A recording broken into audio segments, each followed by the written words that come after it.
Bill Marshall's coming in. Terrific. Got him. Recording just started. I'll start over. Call the meeting to order at 7 p.m. And with the record show that 5 members are present, Board of Finance in the room, no Board of Finance members on Zoom.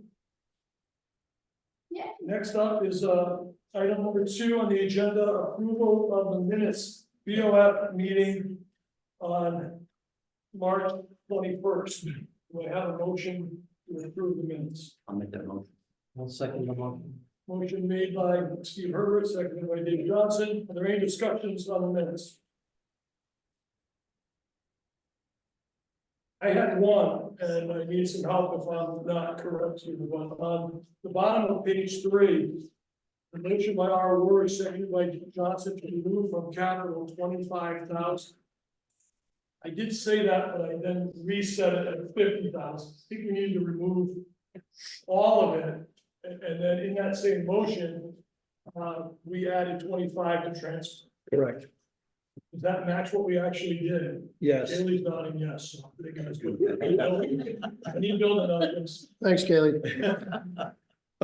Yes, we removed the remainder of the Riverside Park lights and added 25,000 to the municipal property repair.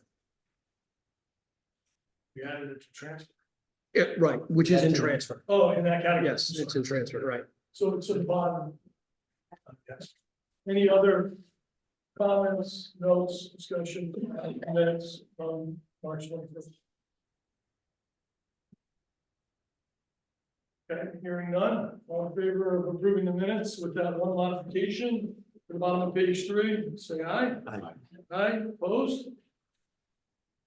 Okay. Next item, item 3, correspondence. ETC communication regarding BOF vacant position. I mentioned this last week. It was in the notes, last week.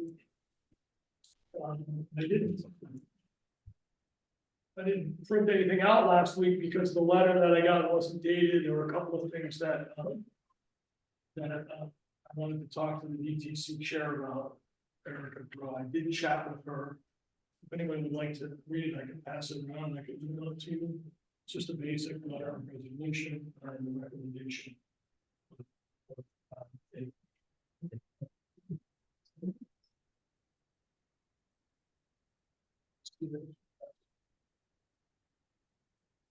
Any other correspondence?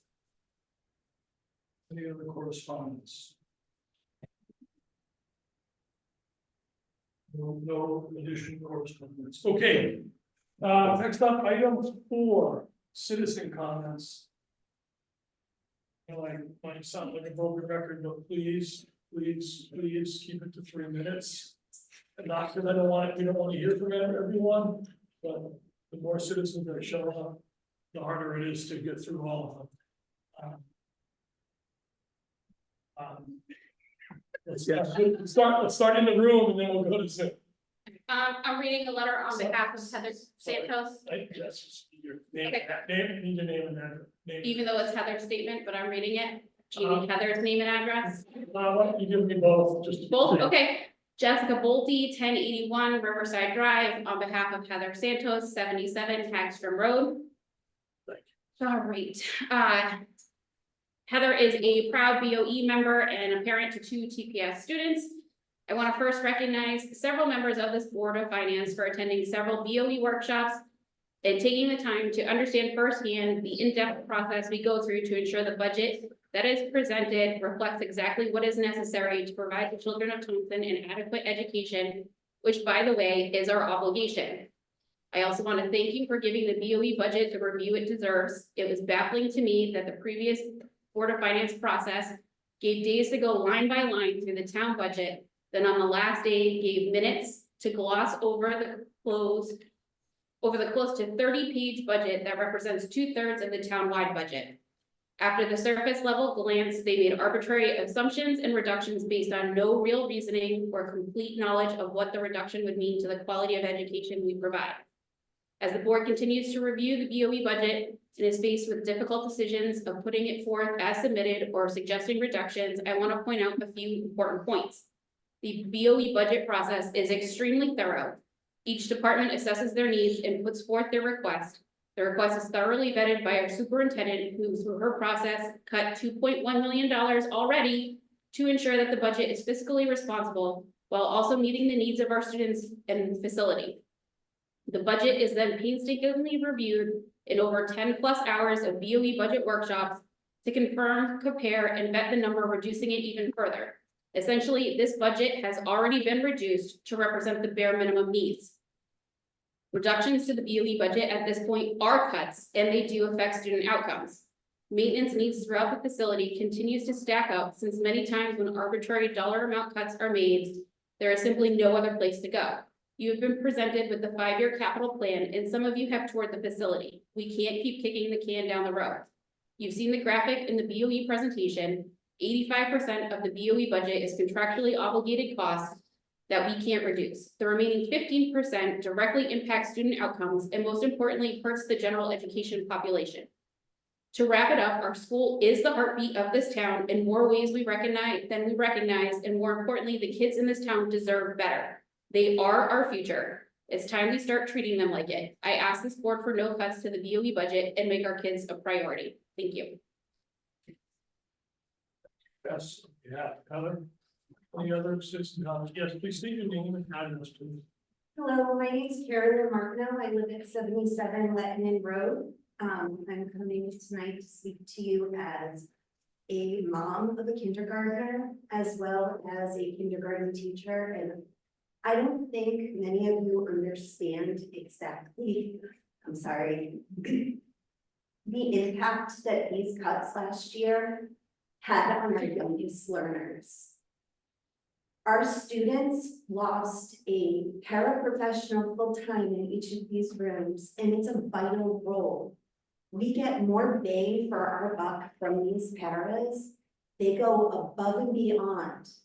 They develop their own activities to do to help those students that can't figure out how to decode. They can't break the code of reading and they need that extra support.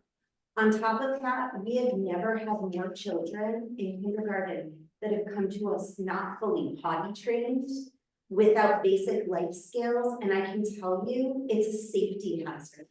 We have children that are having accidents. We have children that are having meltdowns, issues that we have not seen to this degree in the past. And the amount of, I can't even say minutes, hours, days that we have lost of teaching time in kindergarten is unreal this year, because we're constantly putting out fires, trying to find somebody that can take our students to the nurse if they're sick. Or if they've had an accident, deal with it in a way that the child isn't being pointed out to, because there's one grown-up in the room to help them. These students, and kindergarten especially, this is where you are getting the base of an education. It is the most important time to be dealing with and helping them with their issues, to make them stronger learners, make them love school. And these cuts hurt them so bad this year. I see it with my own child and it breaks my heart. I grew up in Thompson. I went to school here all the way through. I'm proud to be living in Thompson again. But what I've seen happen to the school over the last few years based off of these cuts is disheartening, to the point where it's hard for me if these cuts keep happening. I don't know how I can continue to keep my own children here. And that's scary to me, because I love this school, I love the people I work with, and I love the families. So please consider these students, especially the youngest ones, when you're looking at our budget tonight. Thank you. Thank you. Anyone else in the room? Citizen comments? Mr. Lurch. Danielle Carlson, 3 Rachel Drive. I am coming to the board as well as a parent. And I just first want to say it breaks my heart to hear a mother of a young student who's having this type of experience along with the other students of this age group. I was fortunate enough that my kids had a really amazing experience in Thompson Public Schools. But this is what we're here for. We're here to harvest our youngest students and make sure that they are able to have the same experience as students before them. But Benjamin Franklin said, an investment in knowledge pays the highest interest. So our tax dollars is that investment, and our students are our future. They're our future in many ways. Our CNA class, for instance, that graduated this year were presented their certificates. They one day very well could be taking care of any of us in this room, whether it's at a facility or in their own home. That's just one investment of many that will come through. My oldest daughter, for instance, her fiance just recently bought a house in Thompson. They are Turtle Rock Memorial High School graduates, class of 2019. So we are seeing our return on investment, and we're gonna continue to see it. But if we can't invest in our smallest children and we let them down, we're not gonna have those investments in the future, because we're gonna lose good families. And we're gonna see our numbers continue to go down. And when we hear we have small or low numbers, there's a reason why. Families are leaving to go to other school systems if they're going to see that their children are a treasured investment. So please, please, please, don't go into this budget and do blind cuts. Blind cuts are irresponsible, they're dangerous, and nothing good will come out of it, as we just heard from this moment. Thank you. Thank you. Anyone else in the room? Yes. Kristen Schultz for Jersey Lane. So I have a child who was in kindergarten last year and a child who's in kindergarten this year, and I can tell you that the differences are actually pretty astounding in the amount of work that they're able to do and quality of work that they're able to do. I'm also volunteering in the schools to try to help fill that gap so that my own child doesn't suffer. And there are a lot of, as Mrs. Margot said, kids that are needing help with the bathroom that stops instruction. Kids that are having some pretty serious behaviors that stop instruction. And I just wanted to take all of that into consideration when you're looking at the budget, because it really is affecting them, and I've seen it firsthand. Thank you. Thank you. So then, yes. That regard of Home Road, I want to say thank you to all of you, and be a single one of you, the role that you got to play in this. And I appreciate all the work and dedication and time that you put into it.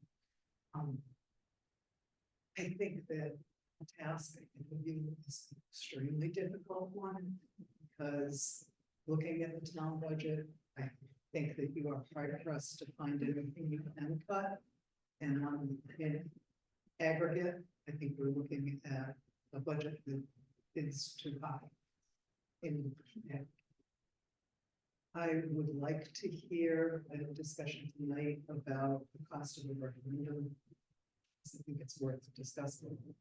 And I also would like to hear about the administration of reductions in the education budget. And is that in your purview to decide where those cuts that are made are taken, or is that decided by someone else? Thank you. Thank you.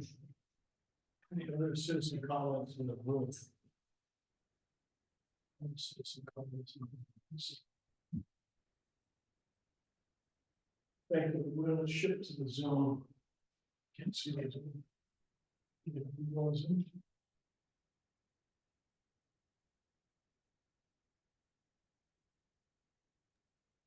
Any citizen comments on Zoom this evening?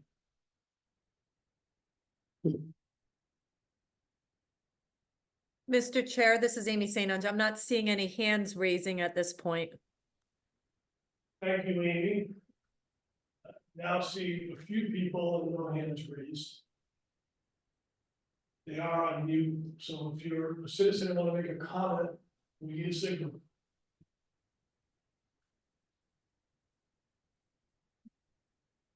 Okay, I'll assume that there are none.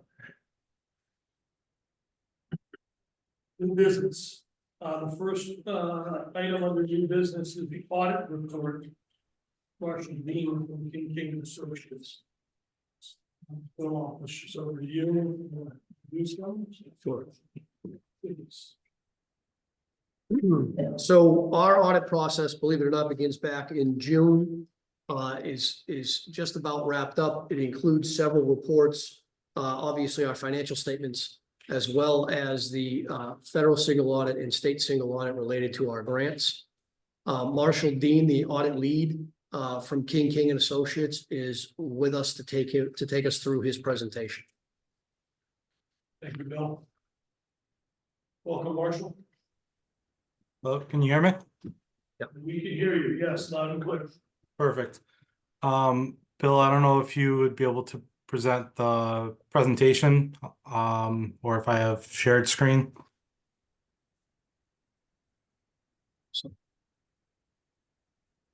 You do have permission to share, okay. Oh, You yeah. got it now? So, so I'll be presenting the audits for your town for this year for 2023.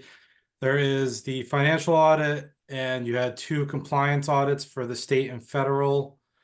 The audit itself is derived of multiple parts, going from typically you work from the back to the front, but your budgetary basis, which a lot of that information and discussions happening tonight, but this is 2023.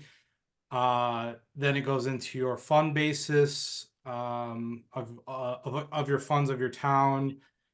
There is the government-wide basis, which includes your debts, your fixed assets.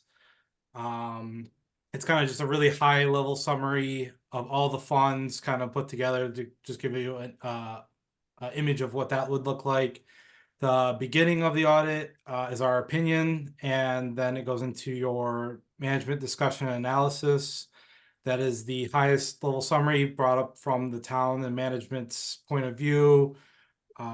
Just kind of goes over the main points of anything like that, of any of the fund basis or changes. So I'm going to walk through the financials. I've put a little bit of a presentation together just to kind of highlight the main things that we're going to discuss. At any time, if anybody has any questions, feel free to ask and we can discuss while I'm going through. And there is one more part too that is outside the financial statements. It's the EFS. I think it's like Education and Financial System, that has its own process done as well along with the audit that is directly given. It's agreed upon procedures from the state of Connecticut regarding the Board of Ed information. We also have to do some analysis of that information because that financial information gets provided to the state and they just want to know for accuracy and reliance. So that is a part that most towns don't really focus on or know about, but that is something else we do as part of our agreement and part of our work with auditing. So we will start off just kind of discussing on page 12 and 13. That is the highest level of summary of all your funds, the long-term debt. It's called the governmental activities. It combines all of the funds outside of your perpetual fund, which is just your dental fund. And that information can be broken down on page 12 and 13. And then we go in kind of a little bit more information that's, I would say, more relevant at this point. Your fund basis, it's your general fund, capital projects, and a few other funds. With all the other funds in the back of the audit are considered non-major. They're just treated a little bit differently, but they are all together as an aggregate displayed up front, but they are broken down in the back as well for any less summarized information, more detailed. So your general fund balance is 1.5 million. Those components will be broken down in the notes on page 39 of what makes up that number. So the Governmental Finance Officers Association wants or recommends 2 months of surplus in your fund balance for considering it like a healthy town. right now Thompson's at a 5.2% annual unassigned fund balance, which is getting pretty risky at this point. I have actually in my presentation, this is available too if anybody has wants copies of the presentation. I've attached 2 links related to MARB. They are the municipal, I can't remember the exact, it's an acronym, but they are basically the municipal board that monitors over towns that are going to be considered distressed if they start hitting thresholds.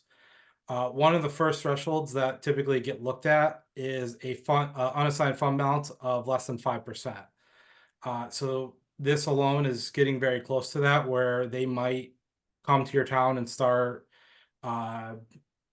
asking questions, and you might become a MARB list, which would require additional reporting to them. And they do have a lot of powers depending on the status and the distress of the town. But that's all tiered, which is that tiered tab that I listed too. It's also based on funding support from state and fed. It's also based on mill rate. So those factors I don't feel are as close, but obviously the unassigned fund balance is definitely on the lower end for not just your town, but majority of towns. Typically you don't want to see it getting that far, or you become a MARB list town, which is definitely not good. Stories of like West Haven, some other towns like that. MARB has literally stepped in and is making financial decisions for that town based upon their powers and how distressed their town was. So that is definitely something to consider when looking through the financials and going through the budget as well, just to make sure that you don't fall under those parameters, because they will reach out and eventually may start requesting information or provide their support in either getting that up or finding solutions to some of the issues that have brought that fund balance down. So like I said, those links are there. They are available as well with my presentation, but I just want to bring that to the attention because that is getting pretty close to be considered a MARB list, or at least on their watch list. So on page 16, this is the revenues, expenditures breakdown for the funds. The general fund does have a fund balance of increase the fund balance of 60,000 this year. It was due to a small increase on the budget, but a lot of that was from expenditures being under, and just by in some certain departments we'll look at that. And then there was some miscellaneous income that was unexpected in most towns, whether from grants or from investments. So those are all factors that kind of go into that number, but it definitely is, especially with a low fund balance, a number that you would hope to push up to start pushing that fund balance back up. Capital projects, there was the almost finishing of the school roof project, some additional road maintenance over what was transferred in, and some library projects with, I believe, a roof and some other maintenance that was done, is why there was a decrease. And then I can go right to the budget, but basically the funds behind that are your dental fund and your pension fund, but most of that activity is just market change and claims. So it's pretty straightforward for information on that. The notes, they start on page 23, but I will jump, like I said, to the budget first, because it's more financial information that's more important. Yeah, I'll actually work on this graph too first before I go to the budget. This is your fund balance for your general fund over the last 3 years. It has been decreasing over time. Some of that has been due to releasing of encumbrances, which, though it looks, like it is decreasing, it has, because we're going to get it to a more normalized level. This will taper off and be consistent going forward. Bill has done a really good job trying to get that encumbrance number to a more consistent number, because in the past it has been riding quite high, which just kind of floats those expenditures throughout the future years, and now they're hitting because of Bill cleaning that up. But we have gotten that number down to where it's more normalized, and you won't see that being a factor of this number increasing or decreasing typically going forward. There was 140 that was non-spendable in your fund balance. That is related to an ambulance. I think it was 2 ambulances sold for an agreement with the town for going forward expenditures. So that's why that looks new for this year, but that will slowly over the agreement go down. But just as you can see over just the last 3 years, it still has been going down, and we're getting pretty close to that 5%. So just something to think about. So on page 59, that starts your, you can go back, it's those tabs or that page, just go back to that for the budget. Page 59 starts your revenue budget. Property taxes were down a little bit. It's more budgeted versus what was actually collected. The collection rate has still been pretty good. It just budgeted to what actually was collected, and it really, that number does look bad, but it really was not as bad once we get to that schedule in the back that will show that there was a little bit less collections, but there is also a number that we can kind of discuss of prior taxes that will be going away, hopefully. Hey, There's- Marshall. Yeah, go ahead. Sorry to interrupt, it's Bill. Am I on the right slide here? You can stay there or go back a slide. It's still the budget from page 59 to 64. So miscellaneous grants, like I mentioned, were above normal just because there was some municipal sharing grant that came into most towns, and investment income, which was not budgeted for because that was just based on the market, was great to see, but kind of unexpected. And then and there was revenues budgeted for the Tortolet Trust to be used, but that was for capital projects, and it wasn't, I guess, discussed that funds weren't available. So neither the projects happened or the funds were used. So that kind of broke even budget to budget, but you do see that 250 not being received or used. On the expenditure side, the Public Works Department in general was under by 140, so that was good to see. I guess it's related more to snow removal, but that's hit or miss per year. Most of the other departments were pretty close. And then benefits were under a little bit, so that's probably just hopefully good with the plans or just based on claims. It's hard to determine exactly why that would be down, but it's a good thing. So I think the surplus was like 80,000, but after just a few items that were unbudgeted for, it's about 60 that hits the fund balance at the end of the year. And then going into the notes, if there's no other questions or if anybody has any questions, like I said, just let me know and we can discuss them while I'm going through. Going into the notes, some of the bigger items we like to discuss, long-term debt. You have some governmental bonds that are being paid down. The pay down from principal on those for the last year, just over $1 million. There's some sewer, clean water funds that very long term, but they have a 24,000 pay down on that. Related to governmental wide long-term debt, there was an increase for net pension liability related to MERS, change in market, change of assumptions based on our actuarial reports. But that number is on the government wide and it changes year to year based on the market. Page 37 is just the future pay down breakout. Just kind of goes over how those payments are being paid down over the years and see where it kind of falls off after so long. Page 41. So the pensions, we typically don't really go over all of them. We just like to discuss these specific ones. The teacher retirement pensions, both OPEB, its other post education benefits, and the regular teacher retirement. The town has a liability due, but they don't have any responsibility as of this time. The state has been on your behalf contributing.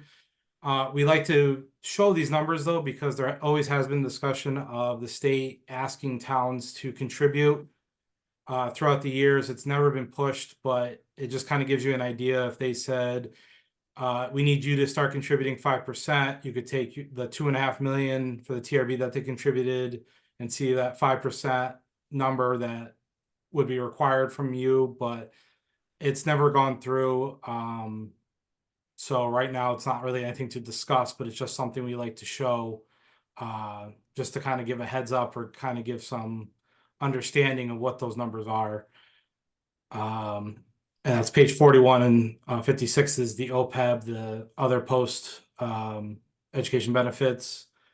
And then lastly, with the audit that we discuss typically is the tax collectors report. Like I said, the collections did, the receivables did go up a little bit, from 800,000 to about 950. The collection rate is still about 5%. Anything between 2% and 8% is considered, pretty normal in a town. You're up to 5%, you're starting to get up there, but it's still within normal collection ranges for most towns. I believe some of the outstanding old debt is going to be getting cleaned up, so that will help reduce that number and make more of the outstanding receivables more current, which would just be based on normal collection rates and how people are paying taxes. And that's pretty much it for the normal financial audit. The two other audits I mentioned are compliance audits given out from the state and the Fed based on how much you receive. The state threshold is 300,000. The Fed is 750,000. On the state side, you guys receive almost 10.5 million of funding. About almost 800,000 is excess cost and education related grants.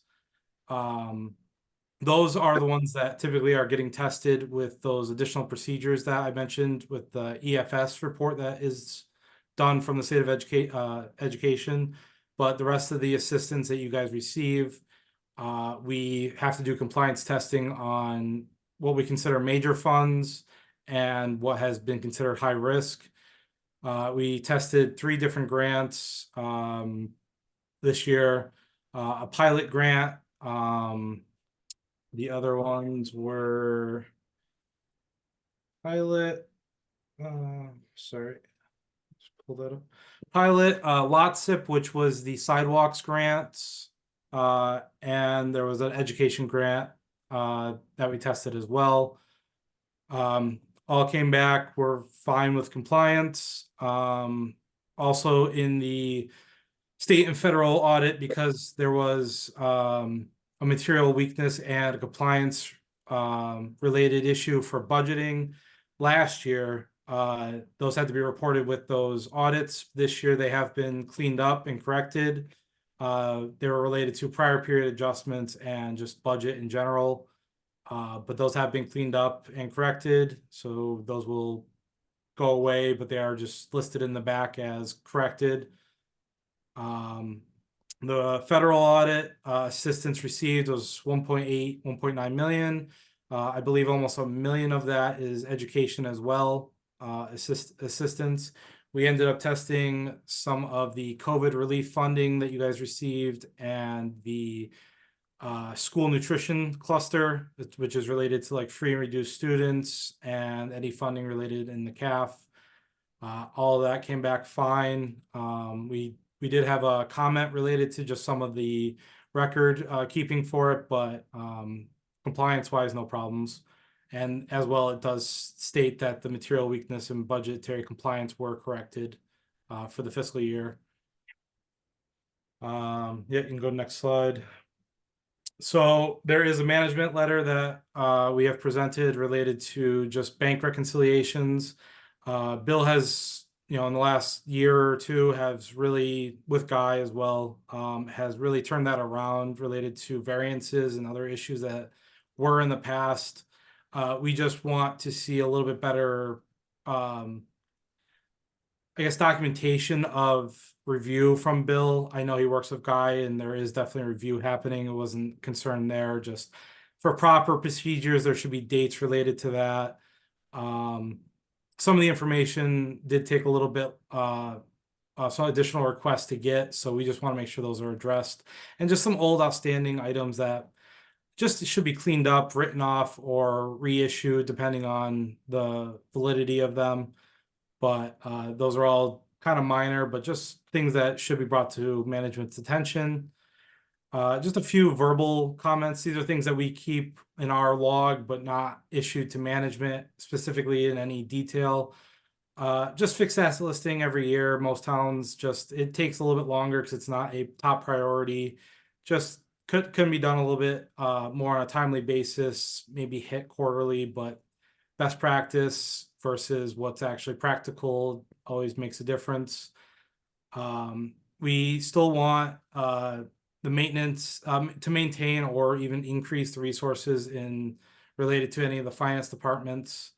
Bill, does an amazing job for us and you guys, but it's still a lot to get done. And though the audit is completed now, it doesn't mean that it was a problem or there was issues. It's just there's a lot of information that has to get processed. He's he has his team and he has people that definitely run and help Paula and everybody, but there always definitely is room for more support if available, and that's something we would like to see just because we know how this goes. So and lastly, like I said, with the cafeteria compliance with the free and reduced lunch, it just took some more requests to get information, and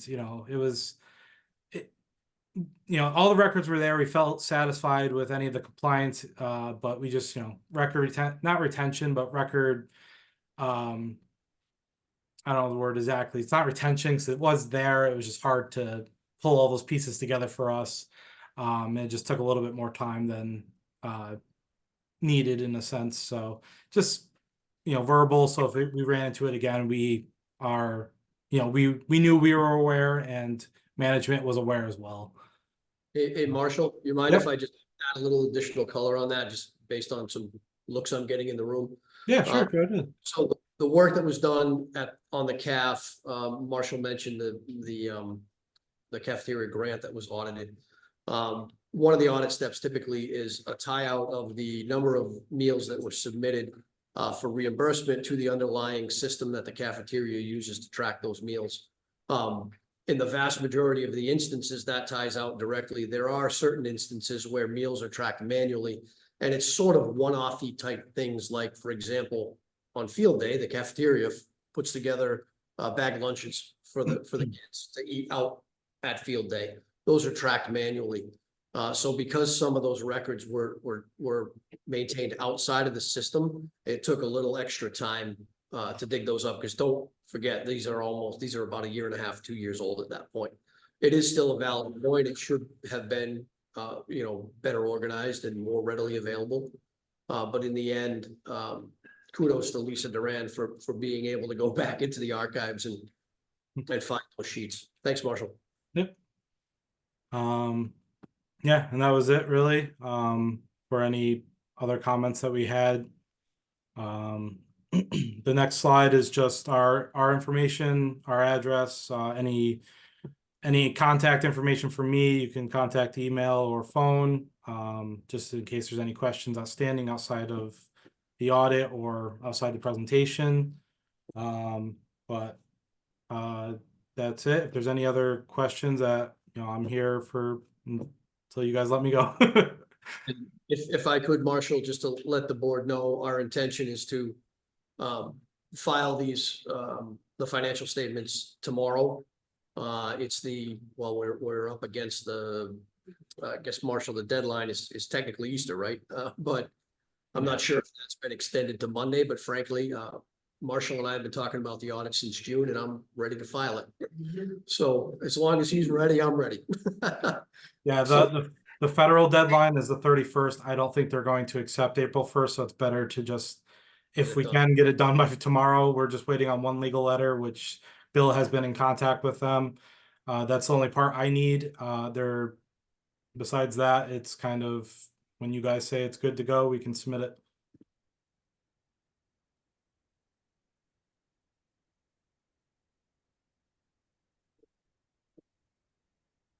The comment, it's great to see that there's no material weakness has been resolved. Yep. That's important. So great to see that. On the bank reconciliations, are these old issues or are they currently being reconciled in a timely manner? I'm not Yes. sure.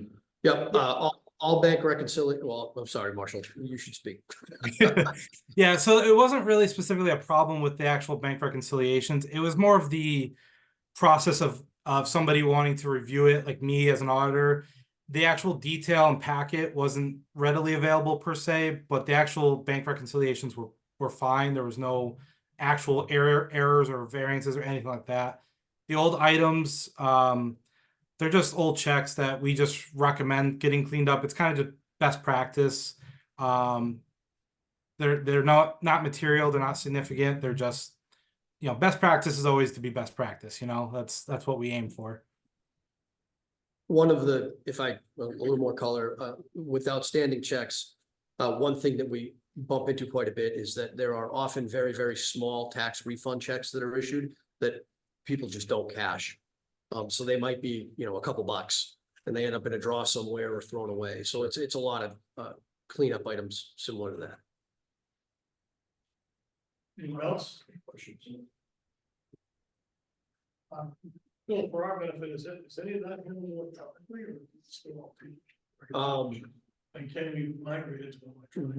We have explored moving to a section of Munis. It's part of it's a cost related item. Right now, it's largely manual, although we're using Excel as quickly as efficiently as we can. Guy does a lot of the actual reconciliation work along with Paula, and then I'm reviewing it. It's nice to have obviously separate preparers and reviewers. And on the fixed assets, it's just a timely basis. It's not. Yeah, we Accuracy of detail. If I- Been a top topic. Right.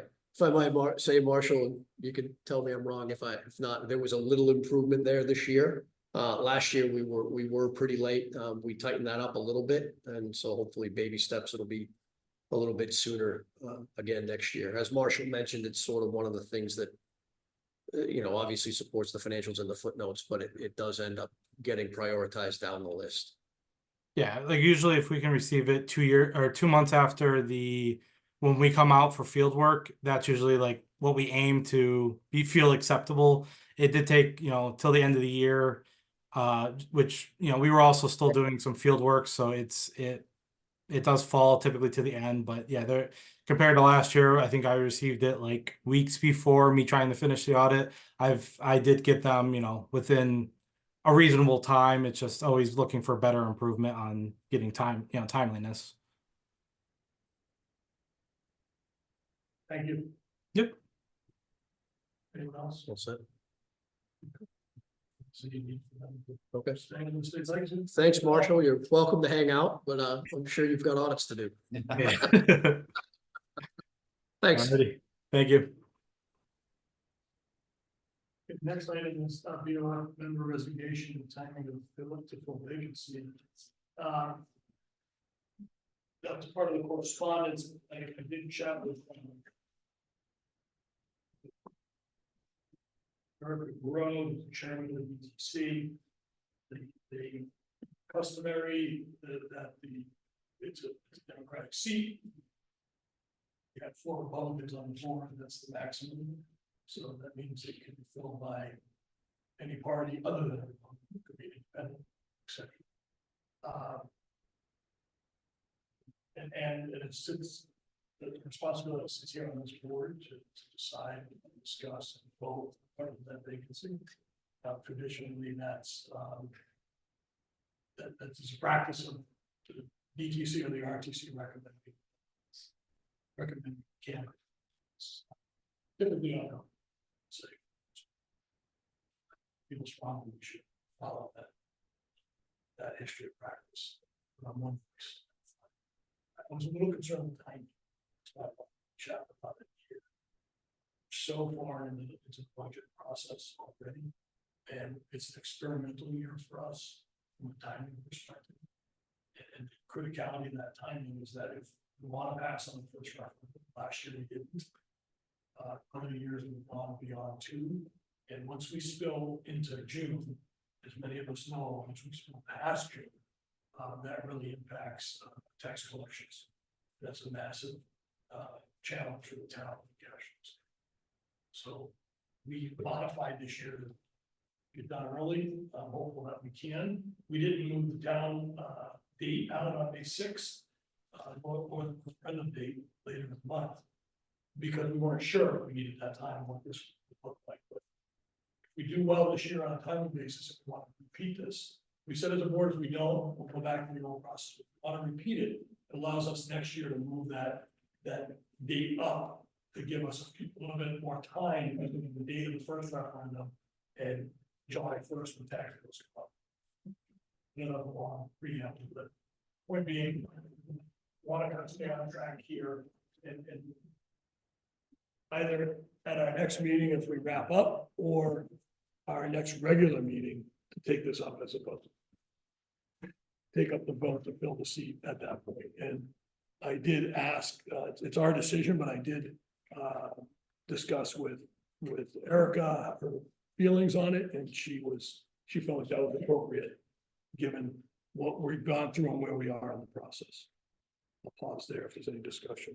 Only question I would have, Rob, is I know there are limits according to state statute. Do we have enough time to delay it that long? Because if we don't act within a certain amount of time, and I don't remember whether it's 30 or 60 days, It's 30 days. the Board of Selectmen take over. Yeah, it's In 30 our days, absence. and we would do maximum, we'd be at that 30-day mark. Thank you. That's based on the date of the letter. I would also say the letter originally wasn't dated and now was backdated, but we're not gonna split hairs over 2 or 3 or 4 days. I think we can get this Yeah, done okay. within the 3 days. I just wanted to make sure that we were within the law. It's a good point. Rob, the objection is holding off on accepting a new member until the 30-day period is near its end. Well, I'm not targeting near its end. I'm really saying let's hold off on having that vote and seating that member until we're done, which might be, you know, a few more Tonight. meetings. And Maybe tonight. I don't know, we're very close to, we only have an hour left. We're close, we're very far along in the process. If we were in the second inning of the ballgame, I'd say, let's go, we can get the new member up to speed. I My agree. concern is slowing things down. There's probably 15 to 18 hours of meetings to get caught up on. And I felt like it was a hard ask for this group, and the fact that we're in experimental year. But again, I'm one voice. If the group feels like, no, let's take it up, then we'll take it up, you know, at the next meeting. We'll put it on the agenda. Democratic Party, okay, holding off and let's hold on. They're fine. Hold off until we get done, like you said, we're too far in, so let's just, You need a motion. It's not a vote. I think it's just a discussion. we'll just keep track of the time. If we have to do something last minute, we'll do that last minute. If we have to have a quick Mhm. special meeting to nominate, and we'll just meet at the town hall and get it done. You know, we don't have a full slate, you know, you guys are on the road or whatever, is enough of us that we can do that. Dave? Okay. Yes, I'm okay with it. Yeah, I prefer that. Yes. Stephen didn't ask you because you were not yet. Yeah. All right, thank you. Item 6, optional updates from the Board of Selectmen, Board of Education, and Finance Director. Start with Amy, you're on the line. Amy, you just gave us updates last week, but we're open to new updates if you have any. I don't have any new updates prepared because I didn't realize that was going to be on the agenda for this meeting. Because Good job. it typically isn't during budget season usually, because it's not a regular Board of Finance meeting, so. I will say that you'll find out shortly if you, I believe most of you have been made aware that we did complete union negotiations yesterday. So those numbers are available to be inputted. Okay, thank you. Thank you, Amy. But Any questions for Amy? yes, I do.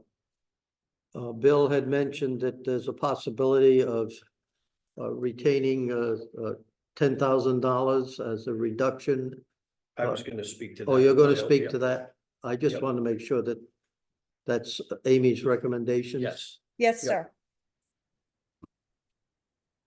Okay, any other questions for our first selectman? Hearing none, we'll move to Board of Education and Melinda Smith. Don't feel obligated, we're just trying to be inclusive and. Well, If you I have an just want update? to thank the Thompson community for coming out and supporting our production of PQ this past weekend. It was very well attended at all three shows. So, and Steve was awesome. Yes. it was awesome. Yes. Super. Any questions from Melinda? That was Kate. I didn't connect the dots. That's what I told you. Thank you. Any questions for Melinda? From the group? Thank you, Melinda. Bill, you're next. Anything from, before we dig into budget workshop? You guys have heard enough from me. Okay. Hearing no other updates, we'll move to the budget workshop. And we either by design or by default, we kind of level set, the printouts by design, but by default, we've had you, Bill, kind of level set us on changes in the week. Yep. There's usually some follow-up from the prior, sometimes there's some follow-up questions that you touch on, and then any new news. Right. Or I should So- say just any news. So there's 4 bits of news that impact our starting point for this evening. The first one doesn't require a motion. The remaining 3 would if you decide to take them up. As Amy mentioned, the union ratified their contract last night and the selectmen approved it. So those numbers have actually been incorporated into the model that we have on the screen tonight. The effect, the incremental effect of the increase, in a nutshell, the DPW guys got a 3% market adjustment, $3 per hour market adjustment. And then the town employees and the DPW guys got a 5% increase on top of that for the DPW guys, 5% for everyone else. Next year, that percent is 4%. The following year, it's 3%, but obviously we're dealing with the 5% this year. That resulted in an increase to the budget of $137,000 of salary. It also increased related fringe, FICA, retirement and the like of another 26,000. So the total impact of the contract change was an increase to the budgeted expenses of $163,000. Now, in order to help with those, we started to review revenues again, and we have been continuing to look at expenses all along. Sorry, Bill. Oh, sure. Only because I think you're shifting now to a somewhat related topic. Yes, $163,000. yes, When we left last week, I'm noticing a mill rate tax increase of 2.44. right. When we left last week, we were at 2.23. That's the impact solely of the 163. So the 163 is in this model. And if that's the only change in my mind from day one, because I level set I anchor on a number on day one. We said that every $100,000 in expense equals 0.13 to the building. Yep. So, So it's a not here little, to second guess you here, but I'm a little bit concerned that the 163 would have been closer to 0.2 mil. Right? no, I have checked it Mill and a half. many times. That's true. So you're pretty confident that's the Yes. 2.4. Yep, I've actually reconciled it a couple different ways Okay. because it was very involved because this change touches every budget Yeah, Every that's why. page. Right. So that's your, and, you know, apologies if you No. don't feel, it's just that we've had on the fly, and I know it's a lot, it was a lot of entries. Right. And just in terms of, I just want to make sure the ones that you're feeling, Did you bring that Yeah. sheet with you tonight? This sheet, Dave? Yeah. Yes. Okay, good. Continue. The increase on wages and salary. Did it apply also to the non-union? Yes, For non-union? the practice has been, my understanding is the practice has been whatever the union gets, the non-union employees get. So for non-union employees, it was the straight 5%. How about the select? Yes, the selectmen are included in there at the 5%, all three of the selectmen. Thank you. And I think that's appropriate. Thank you. Mhm. Continue. So, in an effort to try to mitigate this, I spent some time in the tax office today. And talked to both Scott and Reenie, and they have, offered up another $75,000 in, a combination of motor vehicle, interest and liens and prior year, collections. That would hit, page 3010. And would help offset this. We also have the $10,000 that Dave mentioned, which is the removal of the entire amount related to the assistant building inspector. You may recall, we had removed 5,000 of that 15. And now we're giving up the remaining 10.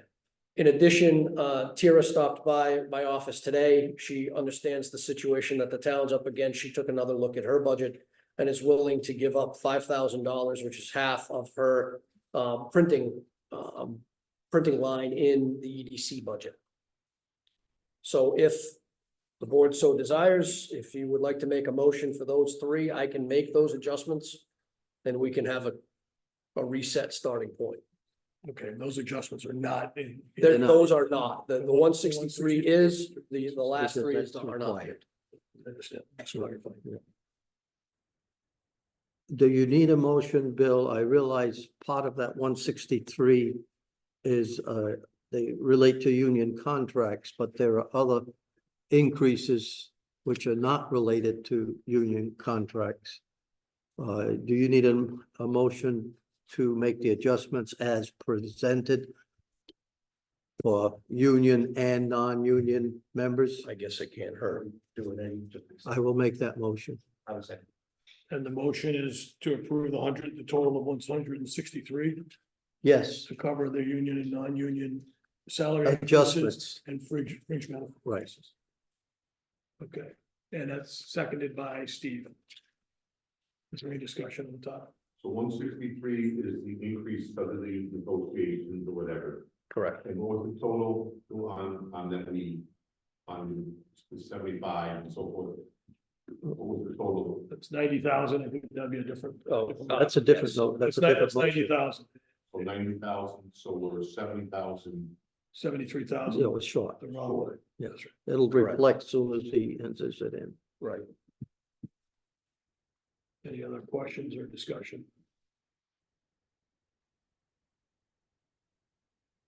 Hearing none, we'll vote individually. Brian, how do you vote? You always started. Yes.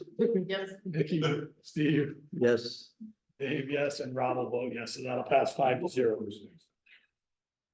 Okay, if I could just give a moment to get those in. That's a good observation on the non-union side. Thanks. Actually, not yet. Sorry, I'm getting ahead of myself.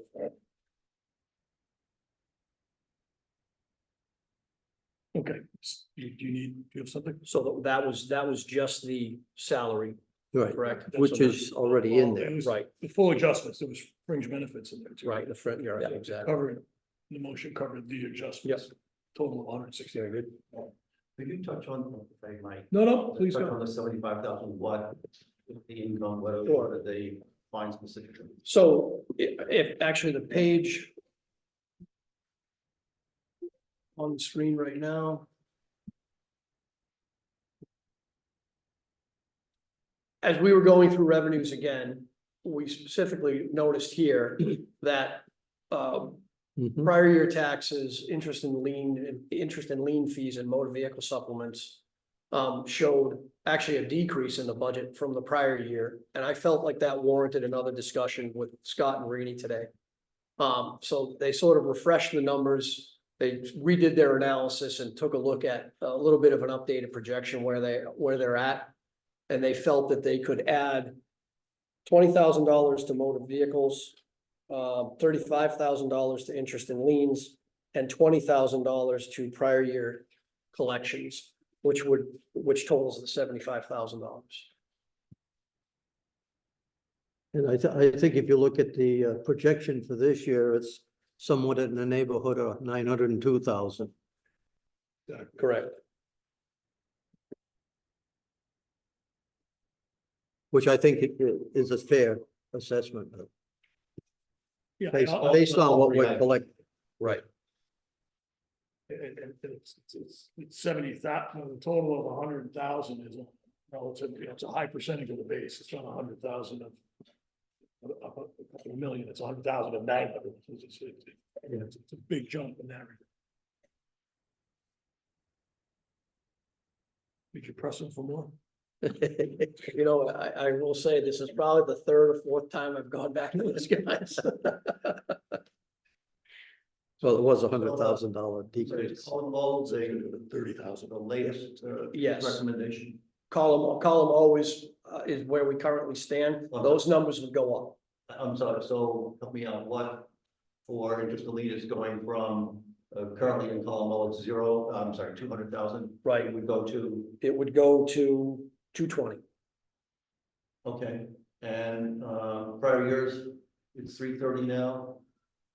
Would go up by 20 to 350. You need 70 total. Yeah, he's still. Oh, I'm got sorry. more So motor let me vehicles. start from the top. Motor vehicles will go up 20, So instead of 255, it's 270. 275, right? The change hasn't been made yet. No, I understand. Yep. Okay. I think in total it might make sense, but seems like the motor vehicles, it's a stretch given that. But the other ones seem pretty doable.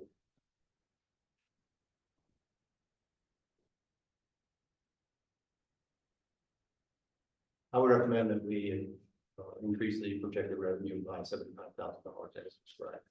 I'll second that, Steve. Any discussion? Can you tell us one more time how you're gonna split the 75? Sure. Why don't you make the changes right there so we can see it? Isn't there usually a blank column? None in Why you revenues. laughing? None in revenues. Too many. Oh, non-revenues, that's right. In the wrong department. Maybe we need one in revenues. So motor vehicle goes up 20. Interest and lien.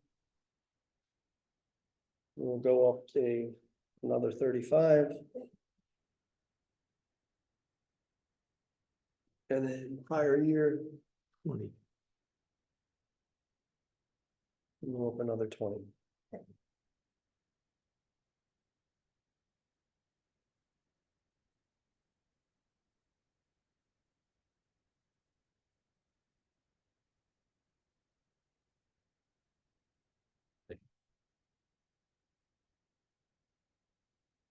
Thank you. No, any other questions or discussion? But we still have 2 items to consider. Oh, we got a motion. We have a motion. Oh, I'm sorry. I'm sorry. Okay.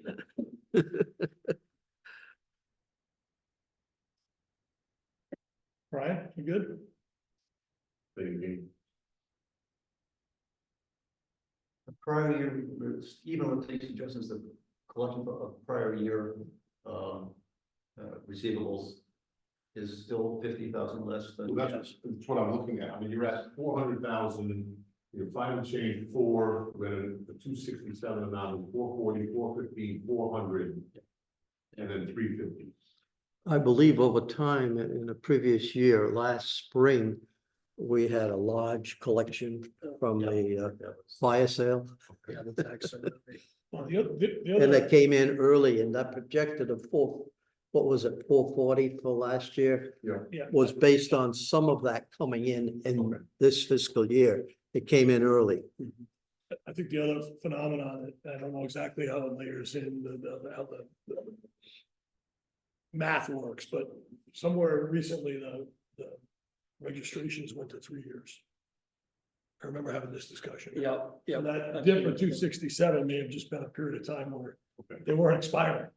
Like a year where you're not gonna have that, almost a year where you missed that collection.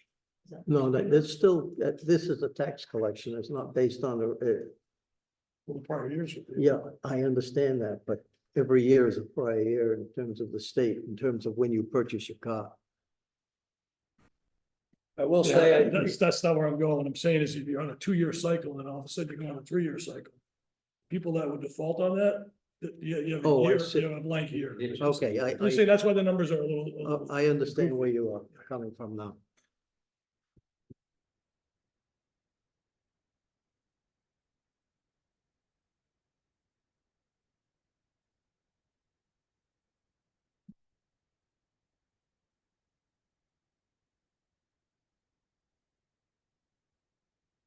Other comments, questions, thoughts? I don't think it makes sense, but if we get squeezed, I would hope for more actually from the fragrance. I hope we do better than what's. Well, we may hopefully not have to, but we may have to look at it again.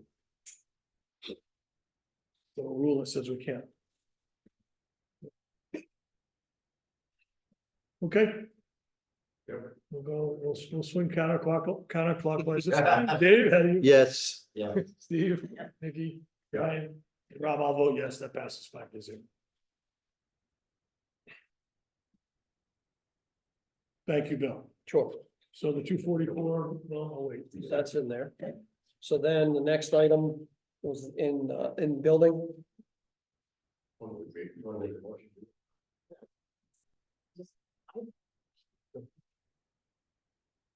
I make a motion to add another 25,000 in maintain prior year. I'll second. To bring it to 75. Okay. So the motion on the floor is to take line 12, prior year's property taxes. From up 25,000 from 350 to 375. And almost. Is that, did I have that? Did I capture that correctly? Yeah. Made by Nikki and seconded by Steve. Any discussion on that topic? I think it's a little early for that. I don't think, Like you say, we can always come back. I don't mind. I know, but when you look at the actual in 23, and as I mentioned earlier, the budget we approved last year, 440, was based on income that came in early. We didn't anticipate it coming in early. We anticipated that from the sale of property tax, the tax sale, that we would be getting much of those funds after July 1st. We didn't. We got a majority of those funds prior to July 1st, which threw those numbers off. So I'm a little leery of jumping up another 25. Well, I wouldn't jump up 50, but. don't- Well, I think Nikki said 25. Yeah, I'm not, I would not want to say level of 400 at all. I wouldn't, but, you know, we're grasping a little bit. And I agree with what you're saying, they're grasping a little bit, so I'm comfortable with 25 to, you're right, we have to come back and adjust, we can come back and adjust, you know.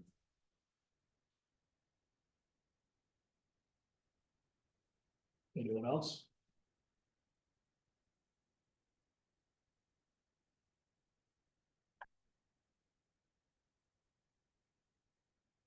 Okay, you're hearing none. Dave, how do you vote? No. Yes. Steve, Nikki, Yes. and I vote no, passes 3-2.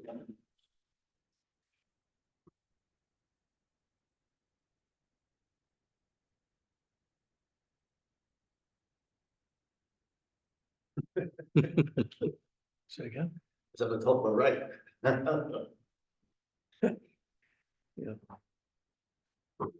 Chip will kick us off. We can take it up.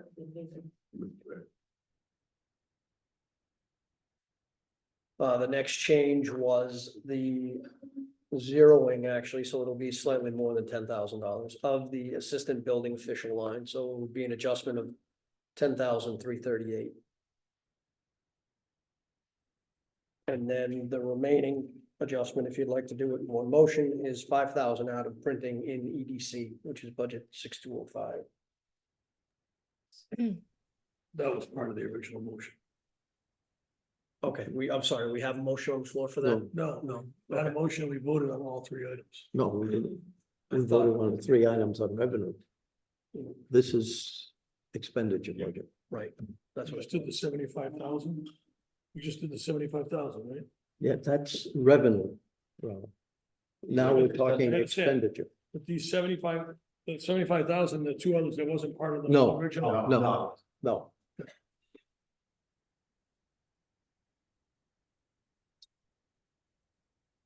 I had them bundled together, but we must have just done the revenue. Just did the revenue. That's fine. Well, So- I'll make a motion that we reduce the printing budget in outside, I don't know the account, it's not until by the $5,000 that was suggested. Okay. But not the, Just hit the dad with. Okay. One at a time. oh, you're gonna do them one at a time, okay. I'll second the printing. Motion is to reduce, Building officials. until he gets to, we, Yeah, we're doing printing first, so I'm sorry. no problem. So line- it's the printing line 15, $10,000 budget. Tier proposed reducing that by $5,000.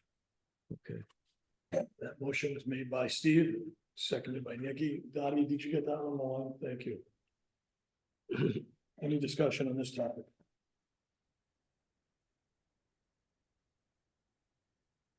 Hearing none, Brian, how do you vote? Are we voting just on the printing here? Just on Yeah. 5,000, Yes. Nikki, Yes. Steve, Dave, Yes. Rob, I'll vote yes.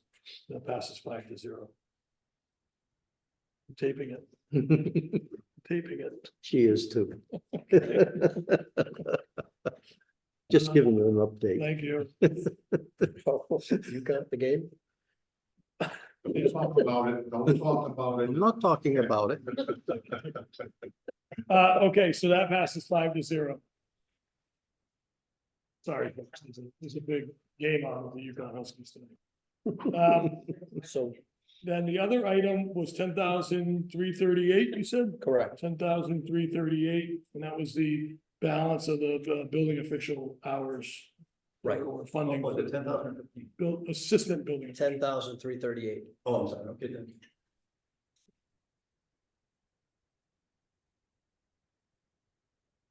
I'll make a motion to reduce, as suggested or recommended, reduce the line item 11 under the building official assistant, reducing it by 10,338.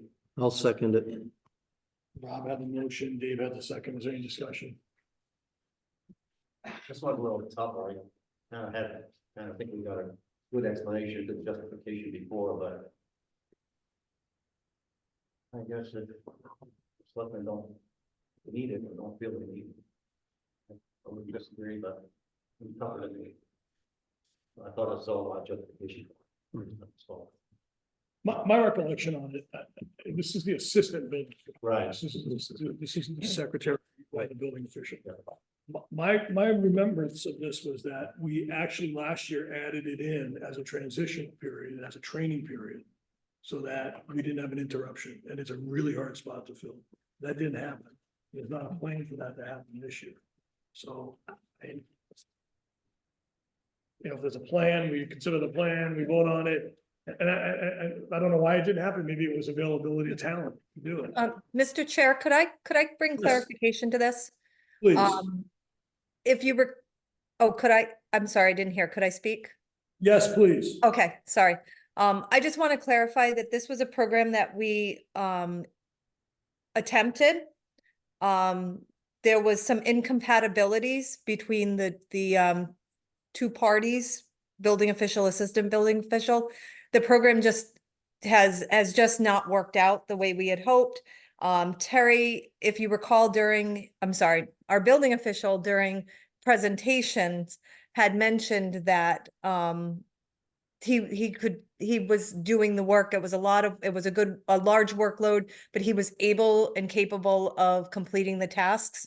Additionally, we've increased the hours of the administrative assistants to a 40-hour work week versus a 32-hour work week. So that should be helpful as well. So they have both assured me that they are capable of handling the workload without the assistant building official. Thank you, Amy. yeah, thank you very much. Any other questions or discussion on the topic? Hearing none. Brian, how do you vote? Well, I was gonna vote no until Lady talks, so if she's comfortable with it. Then I'll say yes. So yes from Brian. Nikki? Yes. Yeah, I like all Brian's comments and say yes and no. Steve's a yes. Yes. Dave and Rob will vote yes. That passes 5-0.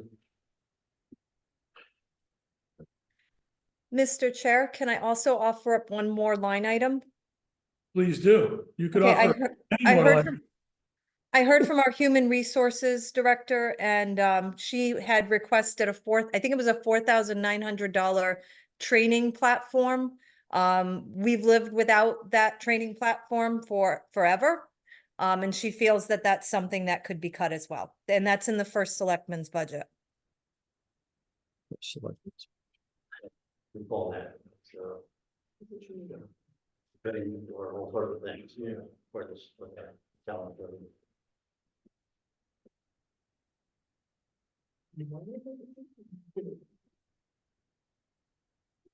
Everything from safety, vertical, to sexual harassment issues, to all sorts of things. Right, right. That big platform. Right.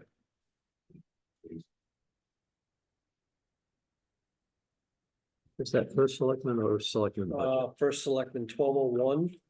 And Amy, that's 4,935, the vector training item? Yes, I believe so. Yep. It's the vector training though, so yes. Yep. So we're just leaving 120 in that budget or 100? Right, which is, I think, what was there in the That past. was there Yeah. before, okay.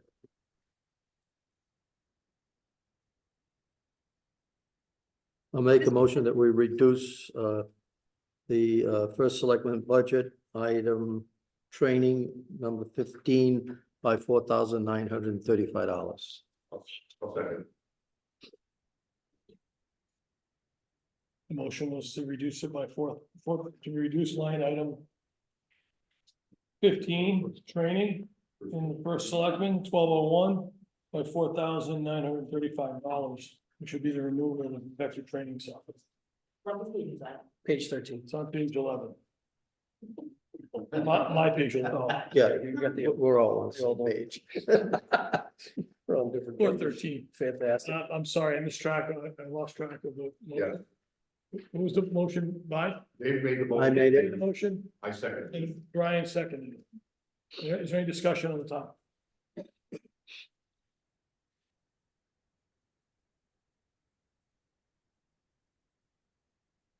Yes.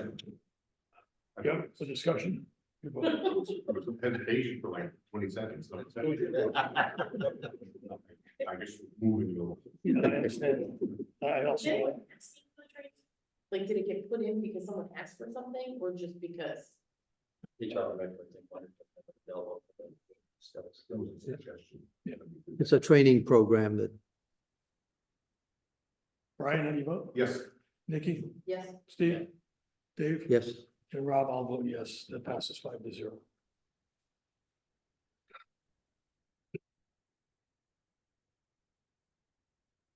what's next, Amy?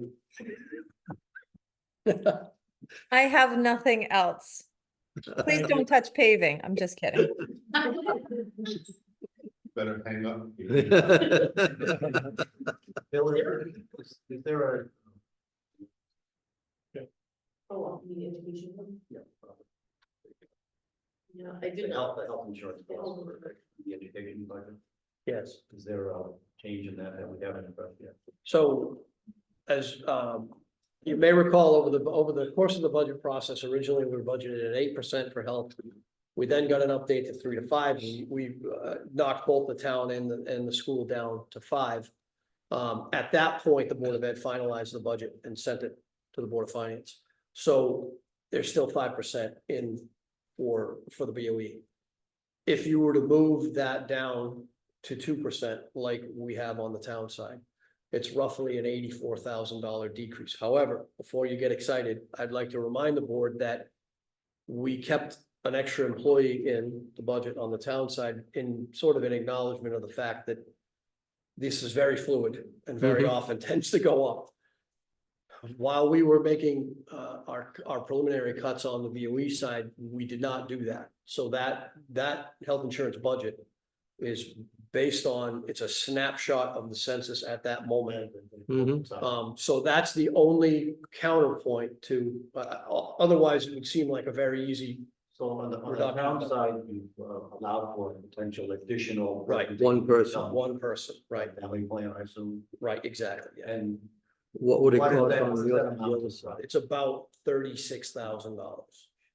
Yeah, it's an incredible amount of money. But that's still. What was your total? 48,000. 80 something? 84.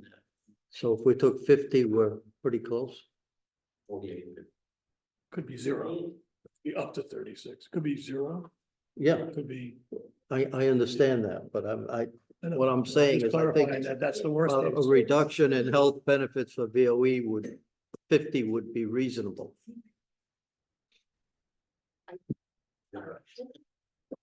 Not just Kara. 50 would leave 34, which would almost cover a worst case scenario. I'll make that motion. I'll make a motion to take. What is it? 48. Nikki, just to help you here, it would just be out of the education budget. Okay. Only on the education. Yeah, you don't specify. Right. Yeah. Yeah. Oh, so that goes back to the question I was asked earlier. Just- Right. That's the motion you want to make, I'm just suggesting. do it Generally in general. speaking, Correct. is what you're saying. Gotcha.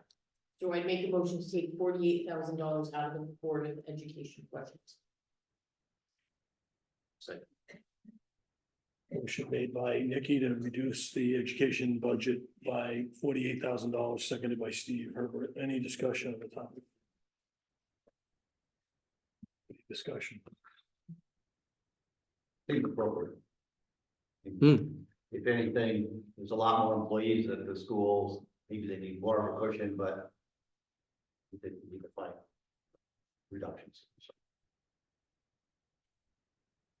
It's a good point, Steve. Any other discussions or comments? Okay, hearing none. Dave, how do you vote? Yes, Steve? Yes. Nikki? Yes. Brian? No. And Rob Orge, I'll vote yes. That passes 4-0.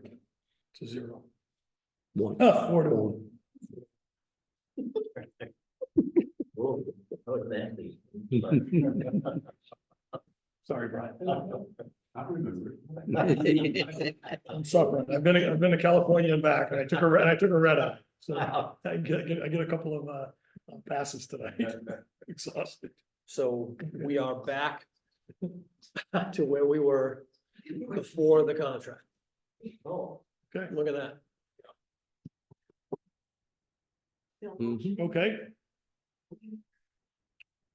Back to what? 2.23 mil increase. we done? So you were looking at 200,000 to go down to 2. Slightly under, right. Talk about the school budget for a second. I We can continue wherever anyone on this board would like to go. mean, the Board of Ed has, the administration of the school, have taken an initial budget submissions and reduced it substantially themselves, just as Amy has put it down. And so I heard the number of over $2 million reduction. So it's not as if it hasn't been addressed, it hasn't been looked at closely.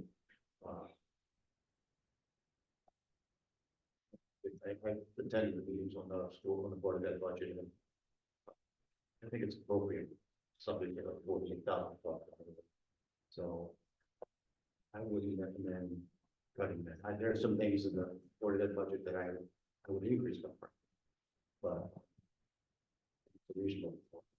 I know overall, we're looking at a 3.56% increase, but if you look at what's happened, took a look at what happened to the school budgets over the years and compared it to the consumer price index and to the Social Security.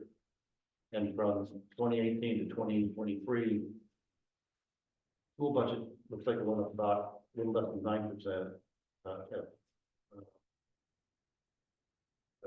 Annual, actually in total, compared to 23% consumer pricing. So it hasn't kept up with inflation even close. I think it's appropriate.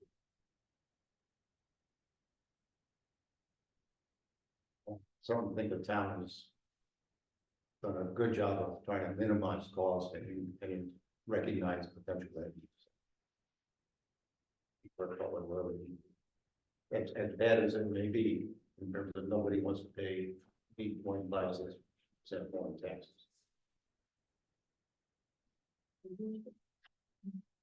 Just a comment, over the past 2 years, the school budget has gone up equal to or above inflation, according to the information we received from the Board of Education.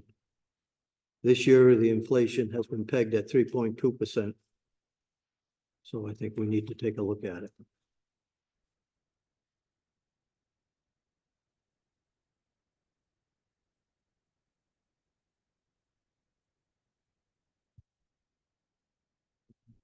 Comments or questions while we're on the education side? Well, I understand what you're saying, Dave, but then again, we keep banging the school because they're the biggest. And then when the need's there, the increase is higher because we're not keeping up when we should keep up.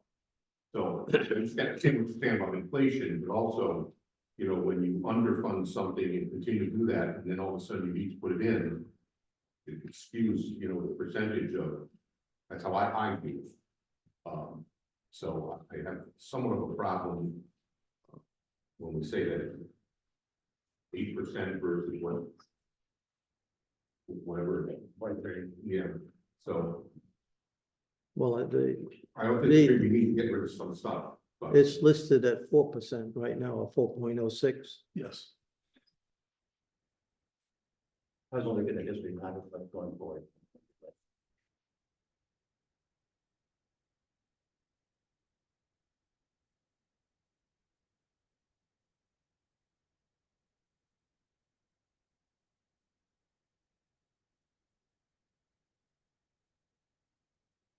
Last year, we had many voices and many citizen comments supporting a higher budget. Many, I think it was more like a 9-to-1 ratio Mhm. of cut more to fund the school, do the right things, you know, and we put forward a budget that didn't pass.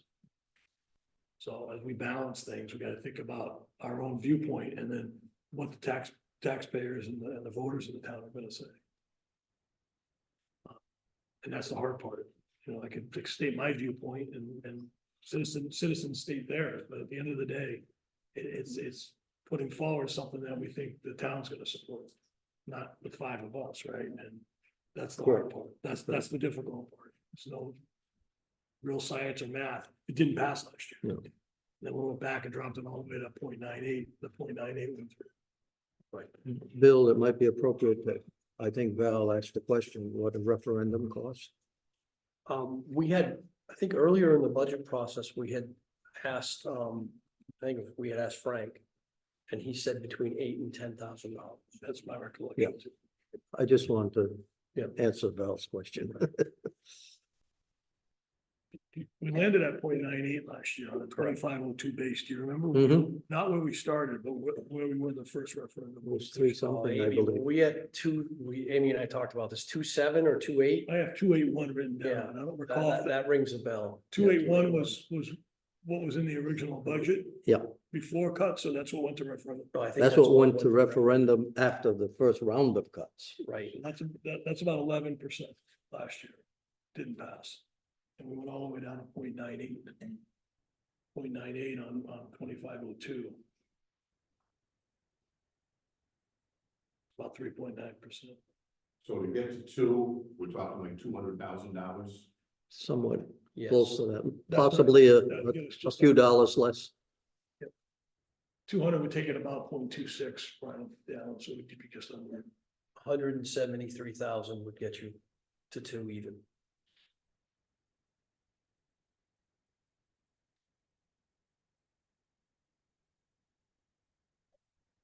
You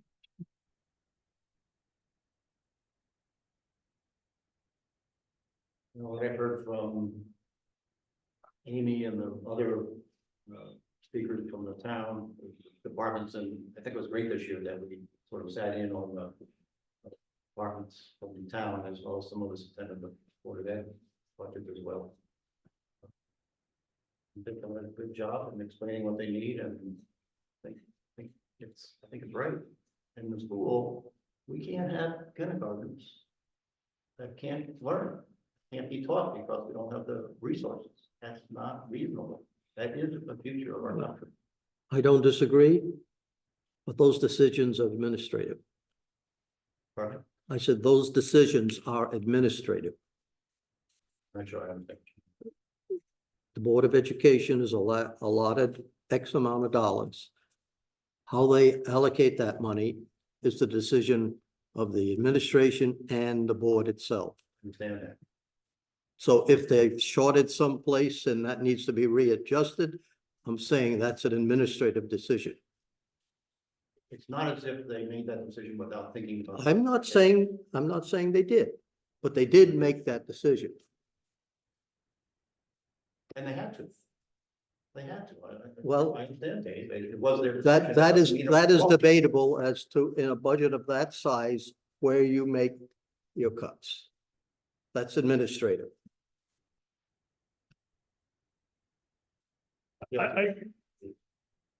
Steve, I'm sorry. no, you, No, I agree, it is administrative, but I don't think it's inappropriate. Okay. We can agree to disagree. I actually had a few questions based on last week's discussion. And, I followed up with some questions via email that, thank you, Melinda, for answering, and Bill answered a few on the, what they call paras. That was up 326,000. Bill, if we came up with 120,000, what would that number look like? Brian, could we wait 1 second? I was just, I thought you were through, I apologize. oh, no, that's okay. We were up 326,000. And that was 2 paras that were added. But I think that No, 2 hours plus the work of the pot, that we had to store because of IUPs. most of those were already restored. We're looking at that big gap because budget to budget was We that. had to put them into here because of IUP needs. Right. What I'm trying to clarify is 2 paras aren't 326,000. No, That's what I'm trying to clarify and understand. No, Roughly, right now. right. So we really we look at what you're adding, physically adding to the district versus what you're adding to the budget. Correct. We added a lot more to the budget, but they're already you're only adding 2 people in a sense. 2 additional. 2 additional. So that, I'm just sharing it so people, if anybody is interested in it, that's the 326,000. yeah, but where are you picking up these paras? In the budget? Need those turned up in the elementary school para line. I think it was in elementary. It was up 300 goals. The elementary school para line. Yeah. Carol Martin was well. Yeah.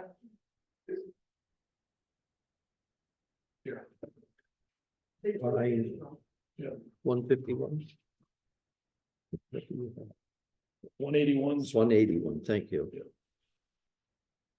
It's 230, that's up 160. That was a special ed, yeah. Yeah, and then look up above in 169, Yeah, it's up 93. if you look at the budget, the proposed budget was 230 that was approved with the numbers given us. The revised budget was 69,000, which is a para and a half. The projected spending was 161, which is basically what they're asking for in this year's budget.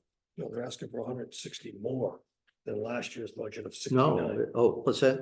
Columns are different. This is the budget. Okay, I'm sorry. It's okay. Thank you. But if you go to the back, Dave, on the page 10, Okay, you look under,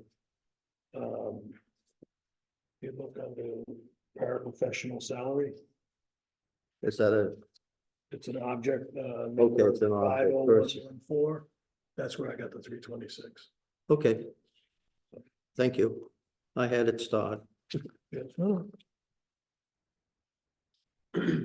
Can I ask Melinda a question? Yes, please do. They're all listed under that, but are they not part of, are two of them part of special services? Is that a distinction? I'm just trying to understand. Yeah, so there are paraprofessionals that are part of student services, and then there are general education paraprofessionals. Kindergarten has two general ed paraprofessionals, they should have four. We reduced two of them last year. Then there is a general ed paraprofessional at high school. We reduced the general ed paraprofessional. So there's Everything else is special ed. So but the ones associated with special ed fall the integrated, we don't have a choice. Correct. Once we have a choice for it. The ones that we. I got it. I also want to make that Oh, clear. Pages to see what I have. And some of them are not. There's nothing they can do, right? If they're attached to the special services areas, they can't be used anymore because they're in the special ed budget. They have to be there. So if you remove them, you're removing from general ed. Is I guess my point. And every time there's a problem, we're removing from general ed. And it's not affecting the special need. And if for some reason more are needed, you have to either transfer or hire the paras from general ed into special ed, right? So we're taking from the general ed again. No matter and what has- administrative decision you make, you're taking from something and putting it someplace else. So I think the point is special ed is. Right. requirement. So It's people a are suffering legal from general- requirement, no argument. Not saying there is. So these positions are part-time, No, No, full-time they're full-time, with benefits. but the salaries that you sent me, that's full-time. They are, It's yes, under minimum wage. it's very low. It's, no, don't get me going on that subject. So when we look at Do the, incredible work.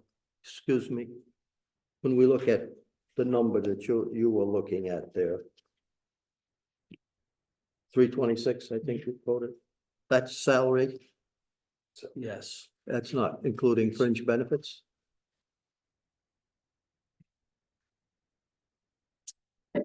Well, because it's the benefit object. Yeah. right. Yep, that's the salary increase. So what you're telling me, if we cut one para, we're saving $70,000? No, If they take, 30,000. right, I if thought they he happen to said take 40. benefits. Am I hearing you incorrectly? Did you say, 42. 40? It was 40,000 as a salary, wasn't it? Was that right? No. That's a little high. I saw it, so it's under. Yeah, well, I'm just saying what he Maybe said. blended, right. Unfortunately, it all depends what they take for benefits. I understand that, That could be all over. yes. Well, it's not all over, it's within a range. Yes, but but that range goes from 15 to 36,000, if I remember right. 15 to 36 is the base salary. No, that's the difference between a single benefit Oh, and a family. family. The medical costs, Roughly. ambulance costs. so. The problem, Steve, is that the benefits are so rich that if you're a family and your spouse works, you're gonna take the benefits through the town and not through your spouse. Mhm. Because they're not, this is a fact, I'm not Oh, no complaining. question. But when you look at the market and how the market handles benefits, in many cases, it's like 50% or under. I mean, it's usually under 50%. 50% of. In terms of how much the employee participates and how much the employer participates. Oh, yeah, sure. So if a married couple is out working and they're both in the public sector, there's a small difference between the two and they choose. If one's working in this role, the benefits are very good, so they're gonna. lean It's, toward, "I'll it's take the common privilege." in industry to come up with $5,000 before they start kicking in. That's correct. Just the fact that that's why you see a lot of family. We'd all do the same. It's Benefit. giant, it's a big benefit. No, Right or wrong, good or bad. It's a It- big benefit, expensive. I was just trying to reconcile to the 326, and the difference is you gotta think about actual people that are hired and added, which is only 2, and then you think about what was in the budget last year. And they got cut out of the budget, Right. so, but Now they're being, they were there, they needed them, they were there. they hit the action. So, Bear in mind, the cost of the paraprofessional versus an out-of-district placement plus transportation, is certainly a better bit, right? so I had a couple other questions, and they're always like tense, because like Rob wants to do this or do that, I just want to understand and ask a few questions. In the principals, each of the schools have a principal. I noticed that the middle school also has an assistant principal. Correct. So one would ask, do the other 2 schools need an assistant principal? Or does the middle, or does the middle school need an assistant principal? So when I started, the high school had a half-time assistant principal and the elementary school had a half-time assistant principal. Because of the budget reduction over the years, we took those positions away. The middle school, being the school that has grades 5 through 8, we have adolescents, we have an escalation of behavior concerns, and social emotional concerns. And so therefore, we never could reduce to one administrator at the middle level. We did it at the high school, and we did it at the elementary school. We have grant funded positions for support personnel that assist the principal. We are the only district in the state that has, does not have an assistant principal at high school level. We're managing through that. We cannot reduce any administrators at this time. We're at bare bones. We don't have a curriculum director at all in my office. I'm not complaining. But the one thing I want to remind everyone is that we're at bare bones with the administrative staff right now. 1 in the high school, 2 at the middle, 1 at the elementary. I recall that the high school principal begging is not the right word, pleading for an assistant thing, just when you said he was the only one, only one in the state that didn't have an assistant. One high school that didn't have anything like that. We're gonna have that. Thank you, Will. There's 24 paras at the school. The average salary is $24,000. Those are facts. My other question is, there's a line item called pupil services under admin. It's a highly comp job. What's that job? That is the service director, and it doesn't have, It just says pupil services. does it have his assistant, secretary in there as well? I don't know. No, Secretary. no, that's just Chris. So you need to get the service director clearly, because of Florida population, his special education. My next question is, I think it's terrific that we've added a significant number of pathways for our students. Yeah. You started with shop years ago. Culinary's been added, welding program's been added. There's an EMT pathway, I think is one. So my question is not, again, I gotta preface this, not that Rob doesn't like these pathways, I think they're terrific. Training people, we're bringing students out into the world with more skills. But all that costs money. So have we thought, we have a shop not too far away, a school that has a shop. And I love shop. I have a shop of my own, right? I have a business with a shop, but how have we thought about as we add these, what can we not do as we're adding these other services and these other pathways for the children? Because they don't come free. You add them, we need people to run them, and again, I'm supportive of that, but that's a lot of pathways, and if we're gonna go down that path of pathways, how do we fund that? We're funding them by networking with a lot of grant funders. Some other agencies like eWIB and Ready CT. So we are using alternate funding outside of the budget funding pathways. And we're being creative with the staff that we currently have. And looking at schedule, we switched to a block schedule this year that allowed us some flexibility in the teaching period so that we could give teachers additional classes to cover. And so that's how we've been managing it.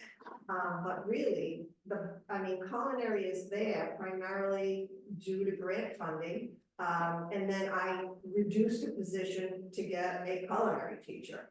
That's how things have been, is that we have to, like you said, give something up to get something new. So last year, we gave up the FCS, Family Consumer Science teacher, to get the culinary specialist.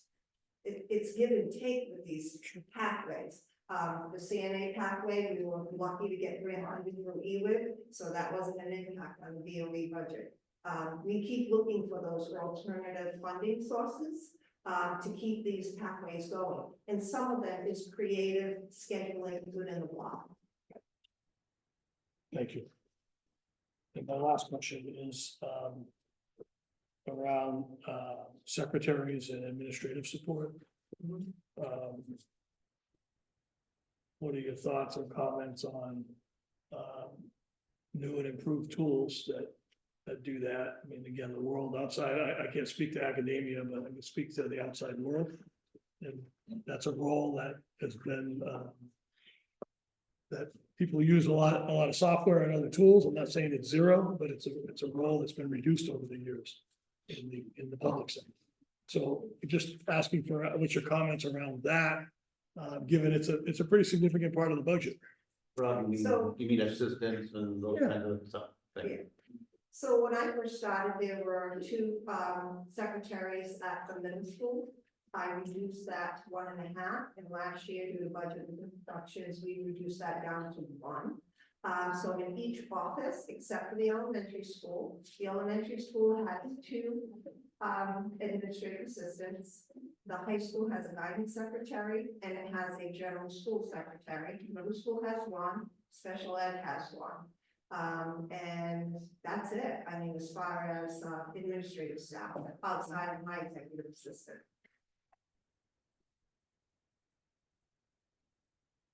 So we've reduced 1 full-time administrative assistant, but we did it like in half increments. The most latest is this year. It's tricky, because we have to have a principal sit at the office when the secretary takes her break. Before, we had somebody managing attendance and then somebody doing other duties. Now that one secretary is doing both. We're getting through it. I'm not complaining, but we can't reduce that staff any more than it's already down to. And certainly not in the business office. We're barely making it a business office. Thank you. Yes, Bill. One thing, and I'm not sure what you're looking at, Rob, but one of the little subtleties at the school, interestingly enough, is that the finance staff sit in the secretary and admin pool. They actually are in the same union.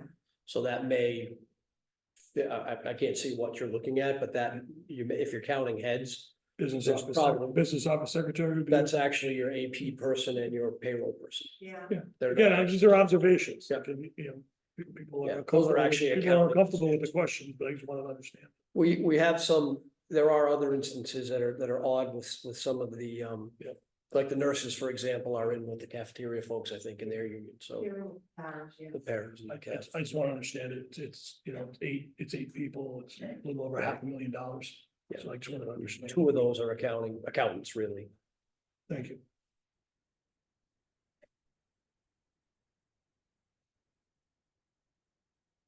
That's all I had, unless anyone else has any other questions relative to the school.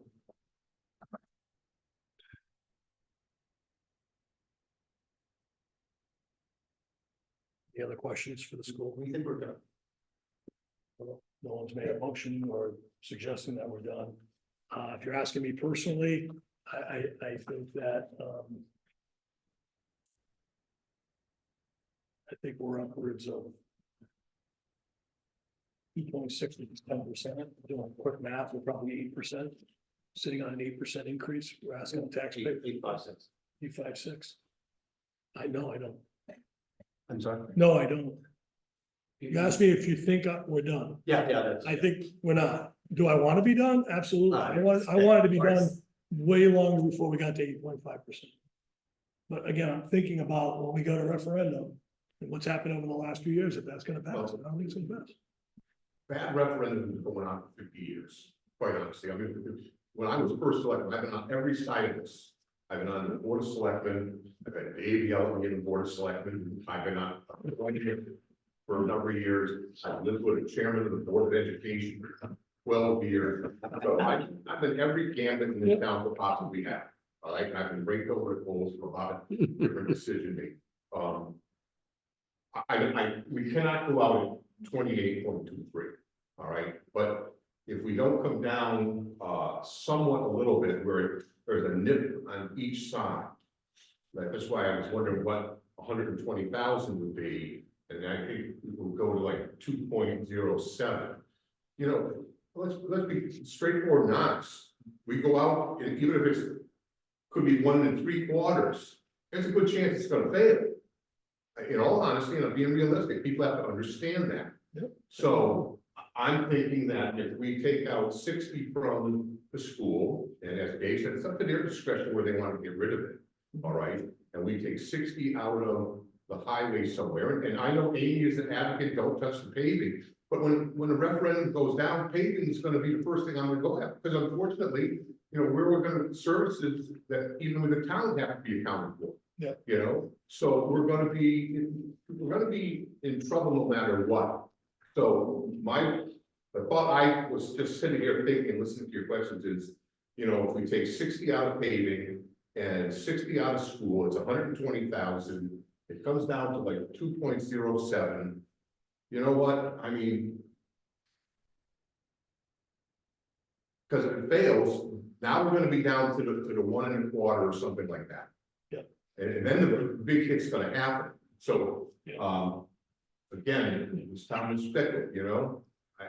And I don't want to. To me personally, I don't care what the referendum costs because it's going to happen anyways. We're going to go 1 or 2 times. That's been our history, you know. Well, yeah, I'm here, I'm aligned with most of what you said. I have a different idea than the paving, but I don't have as many cycles in as you or as Dave, but we passed a lot of them. Well, 4 out of the last 5, well, 3 out of the last 4 we passed on the first round. And last year went 2 rounds. I really don't want to. What about 5? Yeah, I was gonna say 2 I could live with. When you get into 3 and 4 and then you're into July. A cycle that, you know, it could pass at 2.07, you know. Yeah, Could, no, you know, but I think. I think we're not, someone, I'm giving an option 60. If you don't like the paving, we'll cut 60 out somewhere else. I had something else. Yeah. But that's I'm gonna throw out on the I don't paving. think 60 out of the school will be catastrophic going out to a first time referendum. Catastrophic is going to be if this is overwhelmingly defeated, and we have to be realistic that there's going to be some major cuts, and I think people have to understand that. And I think that's my point I'm trying to make is economy, you know, I used to buy a fire hydrant for $1,200. Now they're almost $4,800. Everything's gone up. I mean, that's why I'm not disagreeing with Dave's comment on inflation, but the cost of everything, even the food for the schools and stuff has gone up. Fuel's going up again. We're just not keeping up, and in the end, it's going to hurt us. It is hurting us. You know, we're talking about not being able to take care of grammar school kids. You know, the roads suck. Let's be honest, the roads suck in town. All right, mine, we go to church over on Main Street, my God, I teeth rattle. But the town refuses to say, you know what, we've got to make a commitment. So my thing is, if we take 60 and 60, you have an idea where 60, or someone has an idea where it is, you know, get it down to that, close to that 2 point something. Yeah, part of the delta on capital, Brian, is because we took a lot out of the paving budget last year. And we knew this day was gonna come last year when we did it. Yeah, well, So if we didn't do that, our percent climbed from. you know, I don't see where we're gonna take it out of the regular budget of the town. Yeah. We've already, they asked for more help in the building official's office, just cut that out. You know, and he's overwhelmed. And you can only say, I can do so, I'll take care of it, So Terry said, hey, you know what? I'm 70 years old, I'm out of here. And then you know what you're gonna do? You're gonna pay twice as much money for a new building official because the young kids aren't gonna do for what we're paying. You know, We've already seen that, we've seen that already in many departments over the last 5-6 years. So, One thought on the, That's- Teachers among the lowest paid in the region. I forget the exact statistics, but if not the lowest, the second lowest. Well, let's, can I clarify that a little bit? Because I'm not suggesting that our teachers are overpaid, and I'm not suggesting that they're the highest. But, you know, the view that we saw was, at step 2. I'm sorry. The view that we saw, that statement was made on was at step 2. Okay. So I think it's important to look at the whole population when we make that kind of comparison. One thought I had for the group was we're down one. When we look at the highway, the public works department, there's 7 in that group, plus a mechanic and a crew leader. Of the 7 maintainers, we're down 1. We pull that head out of the budget and leave the money in paving. They got the money to do the paving. They go from a team of 9 to a team of 8 by dropping the maintainers from 7 to 6. Mr. Chairman, can I just clarify something that's very important? Sure. Please. Okay, thank you. Currently, we have a mechanic who was hired to fill that role, and he is a Marine reservist and he's on deployment. Which means we don't actually have a spare maintainer. One of the maintainers is actually handling the mechanic's position. That's why we're down one member. So when that mechanic comes back from deployment, you're going to be ousting out one of our employees potentially. I just wanted to clarify that it's not an actual, it is empty, but there's a reason why it's empty. Understood. And how do we manage it if 5 maintainers we're in the reserves? What does the town do then? What do you mean? We have 1 going out and we're holding the spot. What if 5 of them left? How do we manage our roads? Oh. How do we manage the department if 5 people are in the reserve?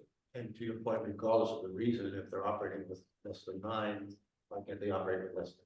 Well, no, but I mean, I understand the dilemma that they come back, we've got an obligation, but how do you run the? So the answer to that would say you would have to contract some company to come in and help pavings, for instance, and it would cost us twice as much because they're not gonna come in and pay for what we're paying. And that, You know. and that goes on for 3 months, 6 months, 6 years? Well, I'm just saying, I'm not being sarcastic. No, no, I don't think it's. You know, we would have to contract out, and now we're gonna cost us more money. Maybe we ask the director to help give us some input as if he had that hard choice to make, would it be paving, would it be on personnel? And what is his thought on that? Yeah, I'm not suggesting it's the best idea, I'm just saying, No. it's another idea, it's a head that we're down and it's not in the burn rate today. Well, your object was to keep paving, and then the personnel would be equivalent, then I understand what you're saying, That's not the better decision, then we'll. Yep. Find somewhere else. I don't have a problem with, this is just me again, doing the 60-60 and put it in there, let's run the number and let the highway foreman and Amy sit down and discuss, and if it stays in paving and one less person, we could be informed on that decision on how they want to go on that. I think we have I'm pretty sure if he goes into the car, we have to keep that job, we just can't eliminate that, Forever? No, well, It's the you union. gotta give him a job and come back. You have to give him a job. A job, A job. a job. Yeah. But he was a maintainer, which was, No. When the reservist comes back, we have to give him an equivalent job. He was hired as the mechanic. There's only one mechanic position. He has to be brought back as the mechanic. He was not a maintainer. I didn't know how long and what the union rules are and all that. It was just an opportunity. We're doing the work today with one less person.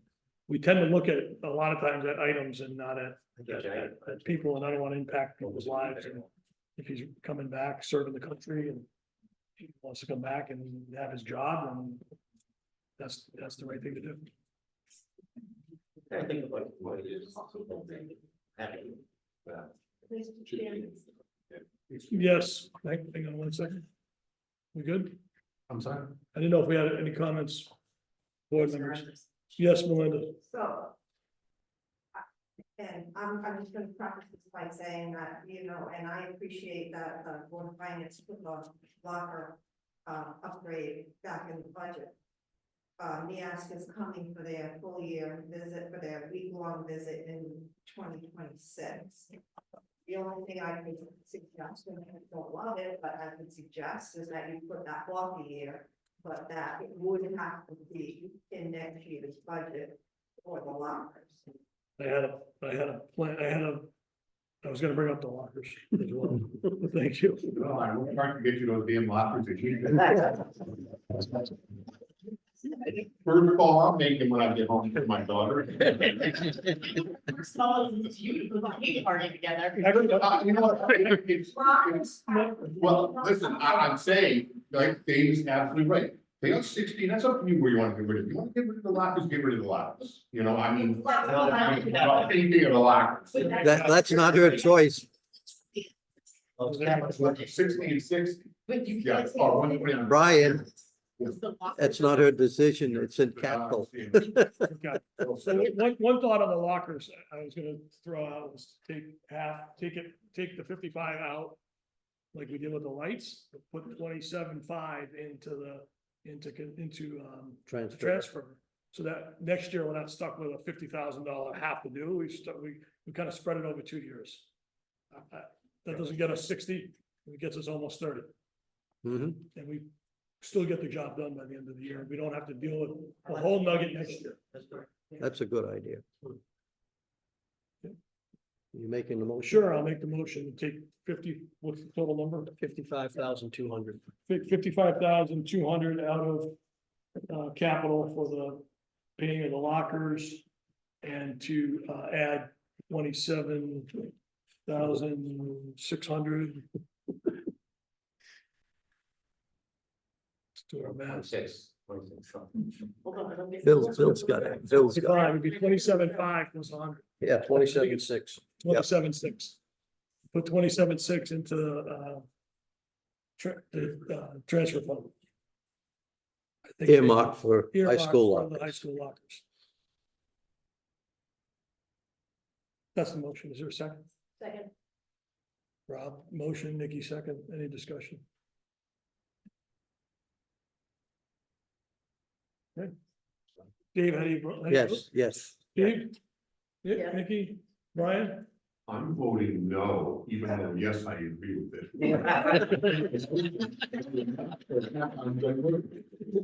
Still have a daughter, so. No.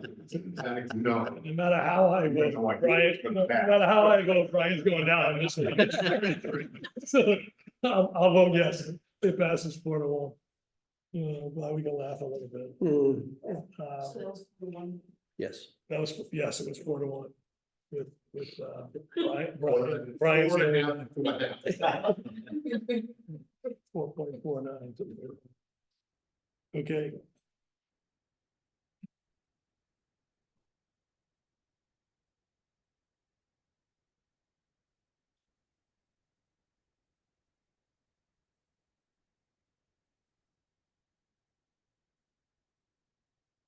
Say it again. Well, help me out, what's the appropriate wording to move this to town meeting? Motion to approve budget as amended. I'll make a motion to approve the budget as amended. Is there a second?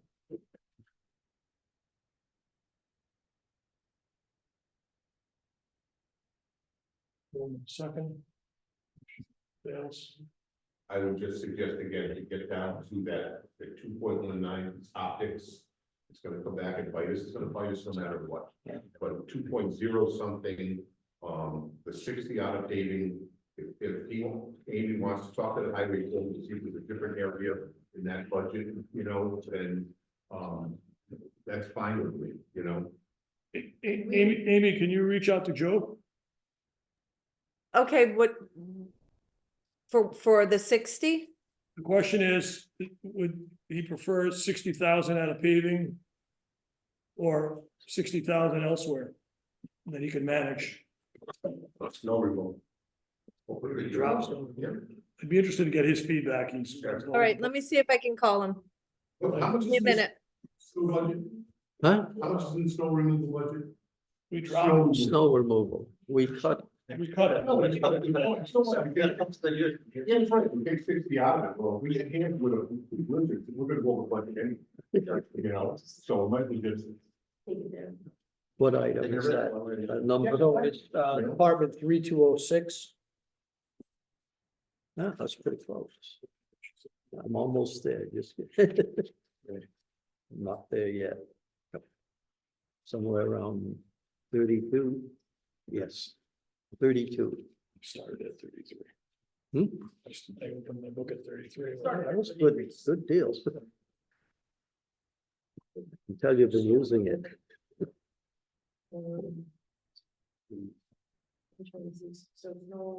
So we're, Brian, answer your question, we're at 159,000. No, we didn't take anything from there. Yeah, Right. but it's down 20,000. The Board of Selectmen. The did that. selectmen did. Right.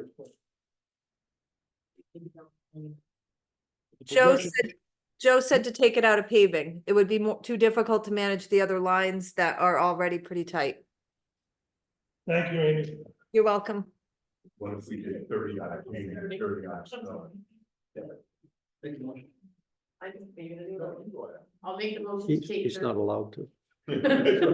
I make the motion to take 30 out of the snow and 30 out of paving.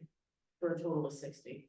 Nikki, if I could just salt and sand. Sand, is that what it is? Yep, thank you. 30, the sorry. motion is to reduce the salt and sand line item 14 and snow, and under snow removal to reduce it from 159,000 to 129,000. Right. So then when Joe moves all our. Wait, salt- we're doing it out of snow? No, out of salt and sand, he said. Half and half. And this is, there's an and in that There motion. was an and. And remove $30,000 out of the paving, Out of paving. which paving is in the back. 660, go to 6. 660 under transfers would go to 630. Is that correct? That is correct. I'll second. And then when Joe stores all of that salt in all the places, take a little extra. In those places that we store it, we'll make up a little bit, you know. We'll figure it out. Couple loaded more. So what are we down to? 29? In what? Salt and sand? Salt and sand. You'd be down to one. I'll say it again to be clear, and it's your motion, so Yep, yep. correct me wrong. The motion on the floor is to reduce the salt and sand line item 14 under snow removal, page 32, from 159, reduce it by 30,000 from 159 to 129,000. And on the transfers, remove the paving fund from 660 to 630,000. That is correct. No. Is there a second? And Steve seconded it. Is there any discussion? All right, so what are we currently running this year with standing salt? Are you able to? I can't read those small I can numbers. see it.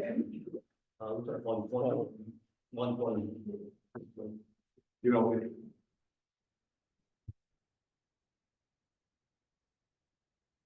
This year projections at 157. 157. Last year it was 108 actual. 108. 108,000 actual in 23. Yeah. This year we're projecting 157. I get it. Yeah, I mean, I don't think that's changed. Well, I wonder if it might have been annualized back in January. No, I think that's still pretty close. Nick, I guess I thought, as I'm thinking about it, it comes out of just paving 60. You don't know what next year's, we could have blizzards, and if we have, with that one, we're gonna have to get that money in, somehow we're gonna put that money. Yeah. If we don't have the paving, we're not touching, we won't lose, we won't have to have extra money come out someplace. We just do less paving. We can't do less plowing. The trouble is, the paving will be done this fall and it's gonna snow this winter. Well, this paving will be done this fall, but only 600,000, you know? Well, they're planning 800,000. Wow, I see 600,000. How much do we have in a paving budget? Look at it. I can't even look at those numbers. I'm sorry, Brian. 250 or 250. So they got 800, no, so that makes it even more. They're gonna have 800,000, they can afford 60.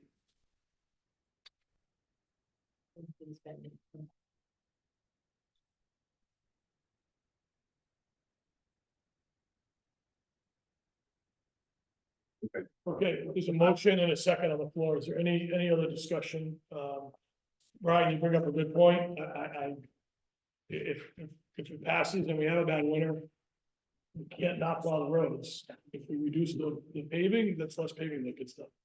But it's more controllable, a line item than Mother Nature. I can't support it. It's,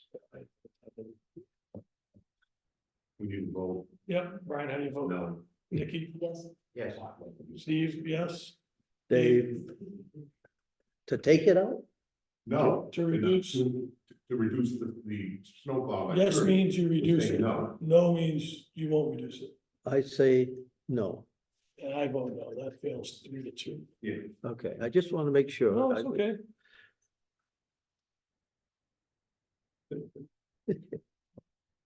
I'll make a motion to reduce the paving by 60,000. I'll second that. Again, brought to my attention, they have 200 and they're gonna get another 600. Then, I think that would be appropriate to get to at least down to a more manageable number. And we just don't know what winter we're gonna bring.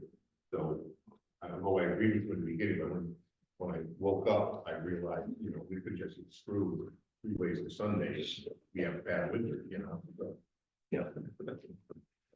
The motion That's is, my motion, second. yeah, the motion is from Brian, Rob seconded it. Any other discussion? I wonder if I might ask, Amy, if you recall, what was the recommendation from the, what was it, the Beta Corporation, I think it was? 1,200,000. Yep, that was correct. Well. And just for- You're a long ways off.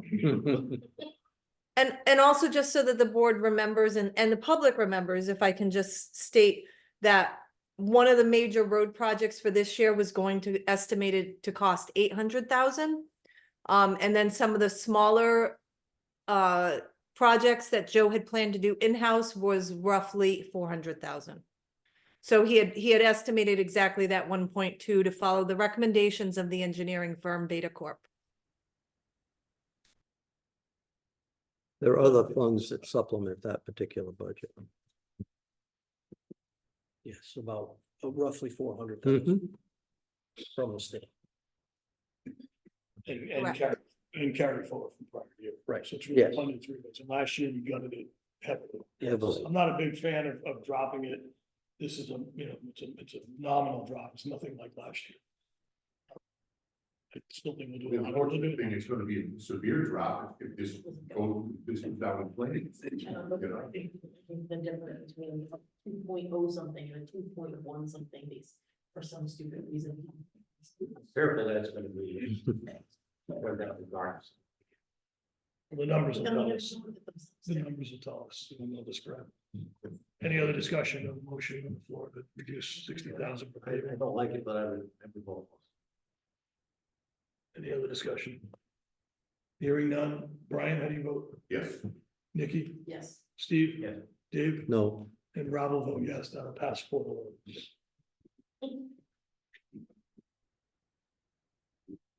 you don't drive on Hill Road every day.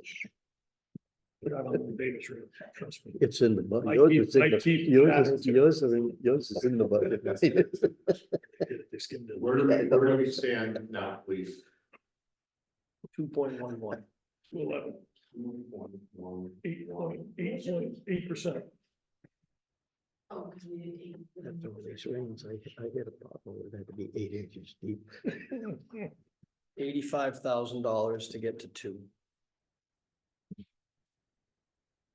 Not sure that's a magical number. for any tax.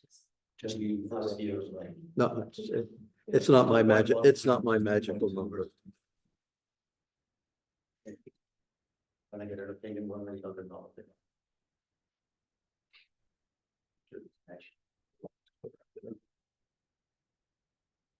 Some later. Yeah. Whatever. Well, the, Okay, any other areas anybody wants to go, any other ideas? Make a motion to approve the budget as.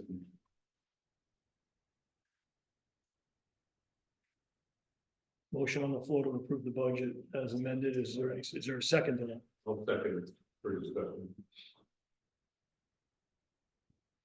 Brian seconds it. I just, at this point, it's like I said, you would hope it doesn't fail. But if it does, then Dave's magic number that I know him very well, that we're gonna have to get down there somehow, and everybody's gonna get hurt. I'm opposed to, cutting the general government any more than we are, and also the Board of Education. It's unfortunate that we're relying so heavily on, homeowners and the tax base, So, as we said when we ran, I listened to it enough, but we gotta bring in businesses, well, we just don't, so this is what happens to us, so I pose the question, right, I think it's at the point where it's either heavy cuts or it is where it is, unless someone sees something else that's small that can come out. And that's my question, right? Like, if it's not gonna go, it's gonna go, it's gonna depend on the taxpayers or not, and as much as we say it, right? But from here to where we need to get to, if that's the case, is significant slash. Unless there's something small that someone else still has up their sleeve, I don't know that we're gonna budge that much. We're gonna spend- Something small is not gonna make a difference. That's what, but if it's, so I don't know why, but like I said, in my head, the 2.0 something versus the 2.1 something, for some reason, always seems to make a difference to people. Because they'll know all they hear is 2, they don't hear the 2.1, and when they hear 2.1, they hear 2.8, not 2.1. Because they hear 2 point something. You gotta be a merchandiser at 1.98. But buying $1.99 with 201, they're not. Exactly, that's exactly my problem here. Yeah, right? I And that's agree. why, like, I would love to see it at 0.0 something, which isn't far from where it is, which is why I'm. What do we have to get out to get to 2.09? Yeah. That's, we're playing games now. Not playing We games. are, but if It's a it's game all the way around. But if it's perception to the. It people, isn't. I think that makes a huge difference. And I'd rather try to find one small thing to try to make that difference and do it on the first one than drastically cut what we did last We year. can visit anywhere.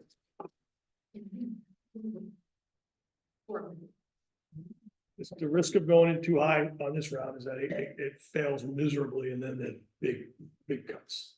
We get it close and it fails, we get it lower and it fails, but it fails on the margin. Then we can push it through with smaller cuts. That's kind of the reality. So the feedback on the referendum, if it fails 5-1, we've got a big problem. If it fails, 9-8, it's more of an even split. With a different. What's that, Steve? Yeah, I hear. Yeah. I also think last year was, Say we just want to go with it. That's my recommendation.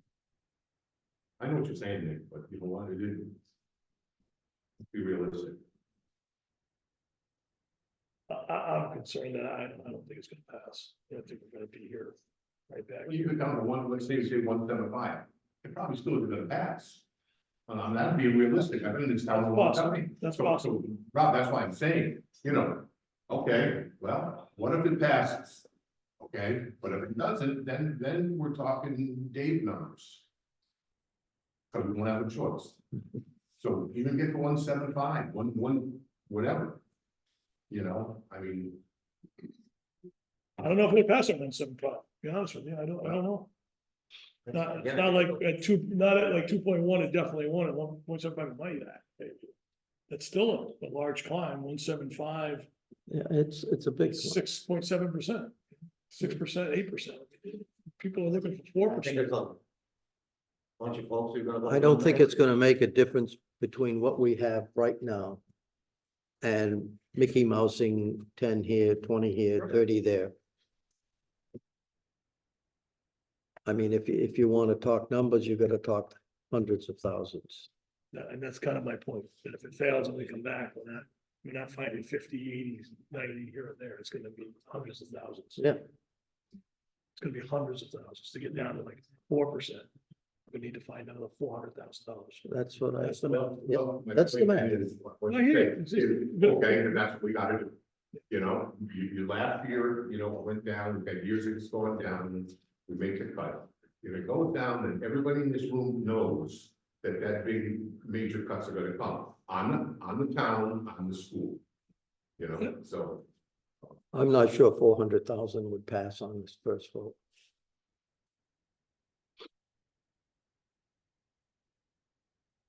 Meaning if we were to drop it. It would come down We to dropped it all the way to 1.1 mil and it was 4%, you think it might still fill?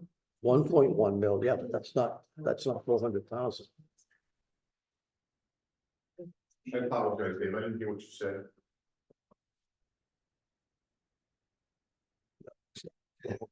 Yeah, That we still wouldn't do.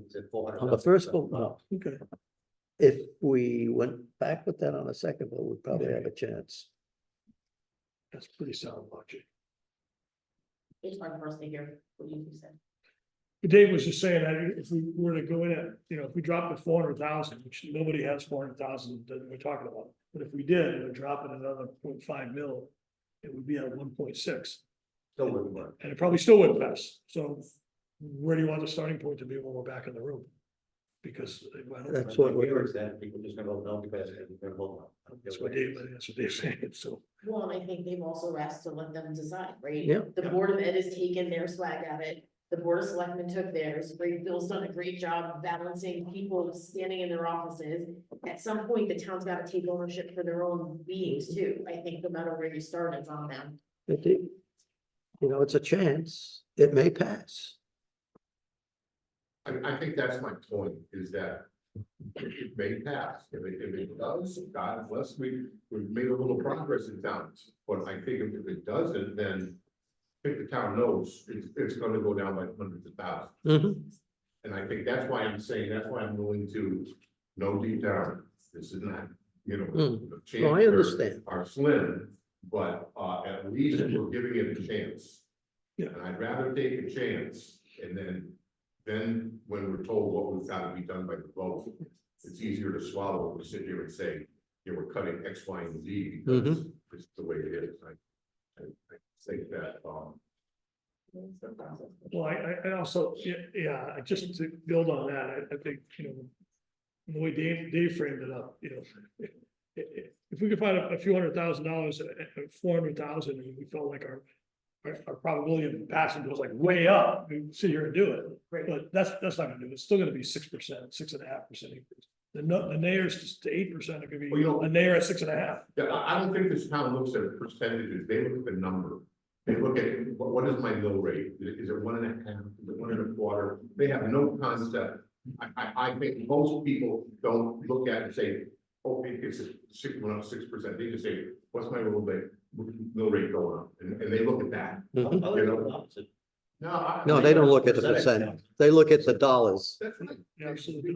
Because if say one mill is, I'm gonna pay an extra 75 hours a year, whatever. I'm just saying, I just don't believe they look at the percentage. They all went up 6% or 8%. They said, oh, went up 1.5 mils. The other comment I'd like to make, Rob, if you don't mind. So I get back to Nikki when you're done. Oh, I'm sorry, I didn't see it. I didn't see it. Okay, we'll get everybody.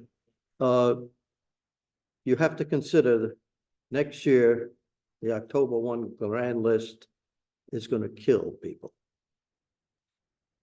Which means not only we'll be looking at a significant decrease in the mill rate next year. We'll normalize it, but you're right, it's a reval year, we'll have to normalize it. That means the impact changes to everybody.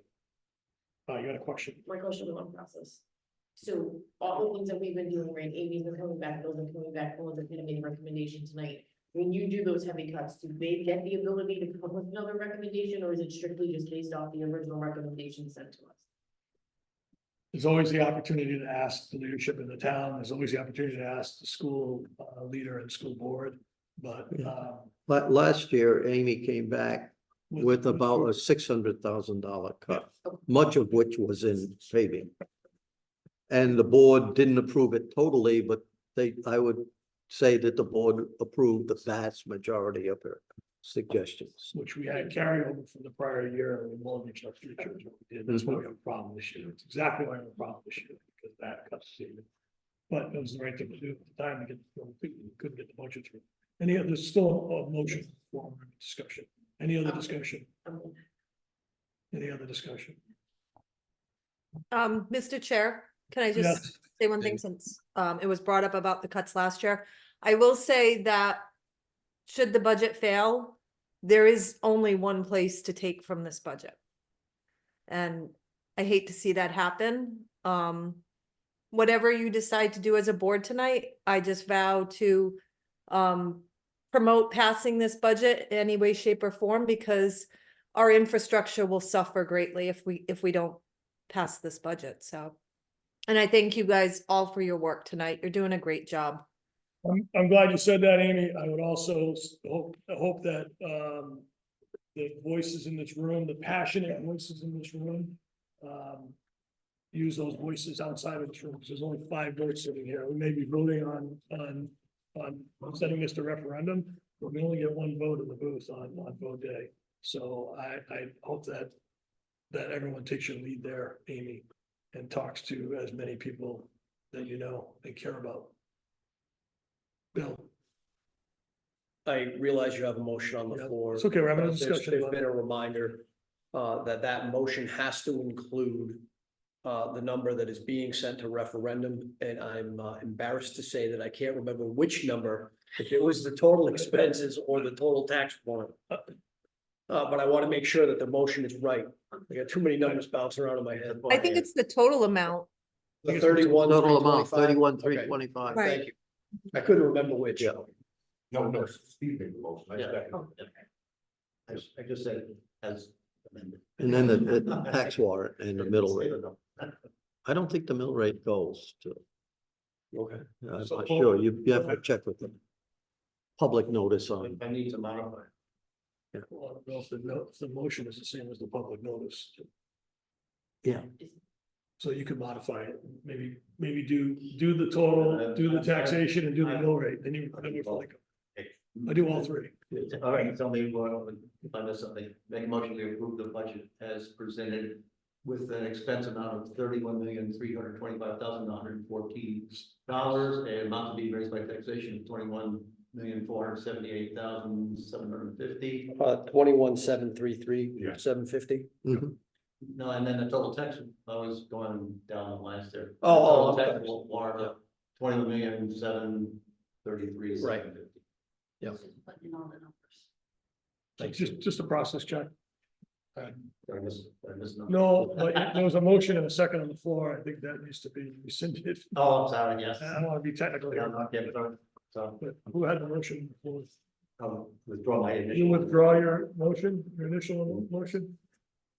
Brian, will you withdraw your second? I will withdraw my second. Sorry, Steve, I should have thought you said. Let's do it one more time, just for practice. Motion that we approve the budget. Expense of $31,325,114. Not to be raised by taxation of $21,478,750 and a total tax warrant of $21,733,750. Is there a second to that motion? Second. Brian seconds it. Sorry, Danny. Any more discussion on the motion? Any further discussion? Okay, hearing none. Brian, how do you vote? Yes. Nikki, Yes. Steve, Dave, No, I'll vote yes, it passes 4-1.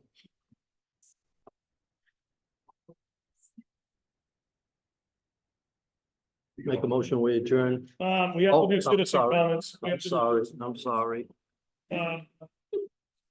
We no comment. Thank you, everyone. I don't have the agenda anymore. Oh, wait a minute, I got it right here. Oh, yeah. Yeah. You got it? Yeah. Item number 8, citizen comments. You get 3 minutes, please. We'll start in the room. Please state your name and your address and anyone you're speaking on behalf of. Nope, this time is up. Jessica Bolte, 1081 Riverside Drive. There was a comment in regards to that the teacher's salary was only based off of step 2. It's logical thought process that if we're paying lower on step 2, we're also paying lower at top step, which is the case. Woodstock pays at top step $88,700. Killingly pays $87,800. Pomfret pays $86,900. Putnam pays $88,300. Thompson pays $85,000 flat. In regards to the secretaries in the building, as a parent of 2 children, both in the elementary and middle school, PTO treasurer in the elementary school, secretary for PTO in the middle school, Those secretaries are invaluable, not only to parents and staff, but also to PTOs who provide additional programming for our students. PTOs have covered field trips for years because those have been systematically cut from our budget. Those ladies man the doors. They are answering phone calls. That is not anything that can be handled with the software program. Thank you. Thank you. Any other comments? Yes, please. She put her hand up first. No, go ahead. All right, Danielle Carlson through Rachel Drive. North Road. I just was kind of concerned when we did the audit, when he had said we were getting to the point where our funds balance was getting to a very scary place. So with that being said, there are, I'm sure, expenditures that Amy might have to bring to the Board of Ed, Board of Finance, I'm sorry, during the year that needs to be added in when there's cuts like that, then we large cuts. We could be presenting if there's an influx of special ed costs, because that is a town cost. If we make any significant cuts, we're risking having to come back to the town, on both sides, asking for money that the town doesn't have. So it needs to be articulated to the town as well, that we're running on very little money. We're not making enough in taxes to cover us what we need right now. And if we don't increase our taxes, we're not gonna be able to fund what we need down the road, which is just this next fiscal year. So it really needs to be articulated that there is no funny money where people think there is. We're running on a very tight rope that could put us in an economic disaster, where then we have no say. There will be no Board of Finance if the state gets involved. There are Board of Finance or whoever, the auditor was speaking of. So we can't keep underfunding, because we have underfunded to the point where we have no money. We're not making enough in taxes. So how do we make enough in taxes? We increase our millage, we increase our tax revenue, but we keep decreasing it, but we can't fund what we need. So, I mean, it just feels like it's insanity. We're in this hamster wheel, and we're going round and round and round, but we can't afford it anymore. The gentleman told us we can't afford it anymore. So that's my spiel. Thank you, Danielle. You had your hand up. Rick Clark on the road, I hate that it's this late at night. One question to think about is whether we have gone after any disaster relief funding for our roads, because they were destroyed in those storms this spring. And I think that might be something we ought to try to pursue if there's any availability there. Also, Mr. Word, I liked your idea, which I don't hear anybody uptaking on using the new technologies, which actually replace a lot of administrative functions, and maybe they're not administrative secretaries, maybe they are higher level folks that then don't need to ask the admins for assistance. One of those things is note taking in minutes during meetings. Can be done automatically without a person doing it, and then they be reviewed afterwards. And then the other one was a question, doesn't kind of be answered tonight, but we talked about a $400,000 revenue that was received early. And I'm not clear on where that, we'll compare that sometime, not tonight. Thank you. Thank you, Val.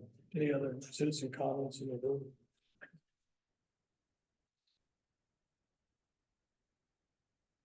Any citizen comments on Zoom? Any citizen comments on Zoom? Amy, can you hear me? Yes, I can. Yeah, I'll assume everyone else can hear me. No citizens comment on Zoom. We'll close that out. Any Board of Finance member comments? I'll make a comment if I might. I think that the process we've done this year is a lot different than prior years. I think it's been very helpful to participate in the Board of Selectmen meetings. A number of us participate in the Board of Ed meetings as well. I think maybe next year, expand that. I think it's made this whole process, at least so far, very efficient, very quick, very straightforward. I think we understand the issues much better than prior years when we didn't participate in those work sessions. good job overall, good change of Thank the process. Thank you, Steve. Any other comments from anyone? Thanks for the teachings. You're welcome. I'll also say a quick thank you. We have people here that have got a lot of experience. It's valuable to the town and to this board. It's a tough road. It's a tough road. We're doing our best. And I hope the town hears it and I hope it passes. Thank you. Motion to, any other comments? A Board of Finance comments? You're on the run. Do you have No. no comment? Anyone else? Any motion to adjourn? So moved. Brian has a motion. All in favor? Aye. Opposed?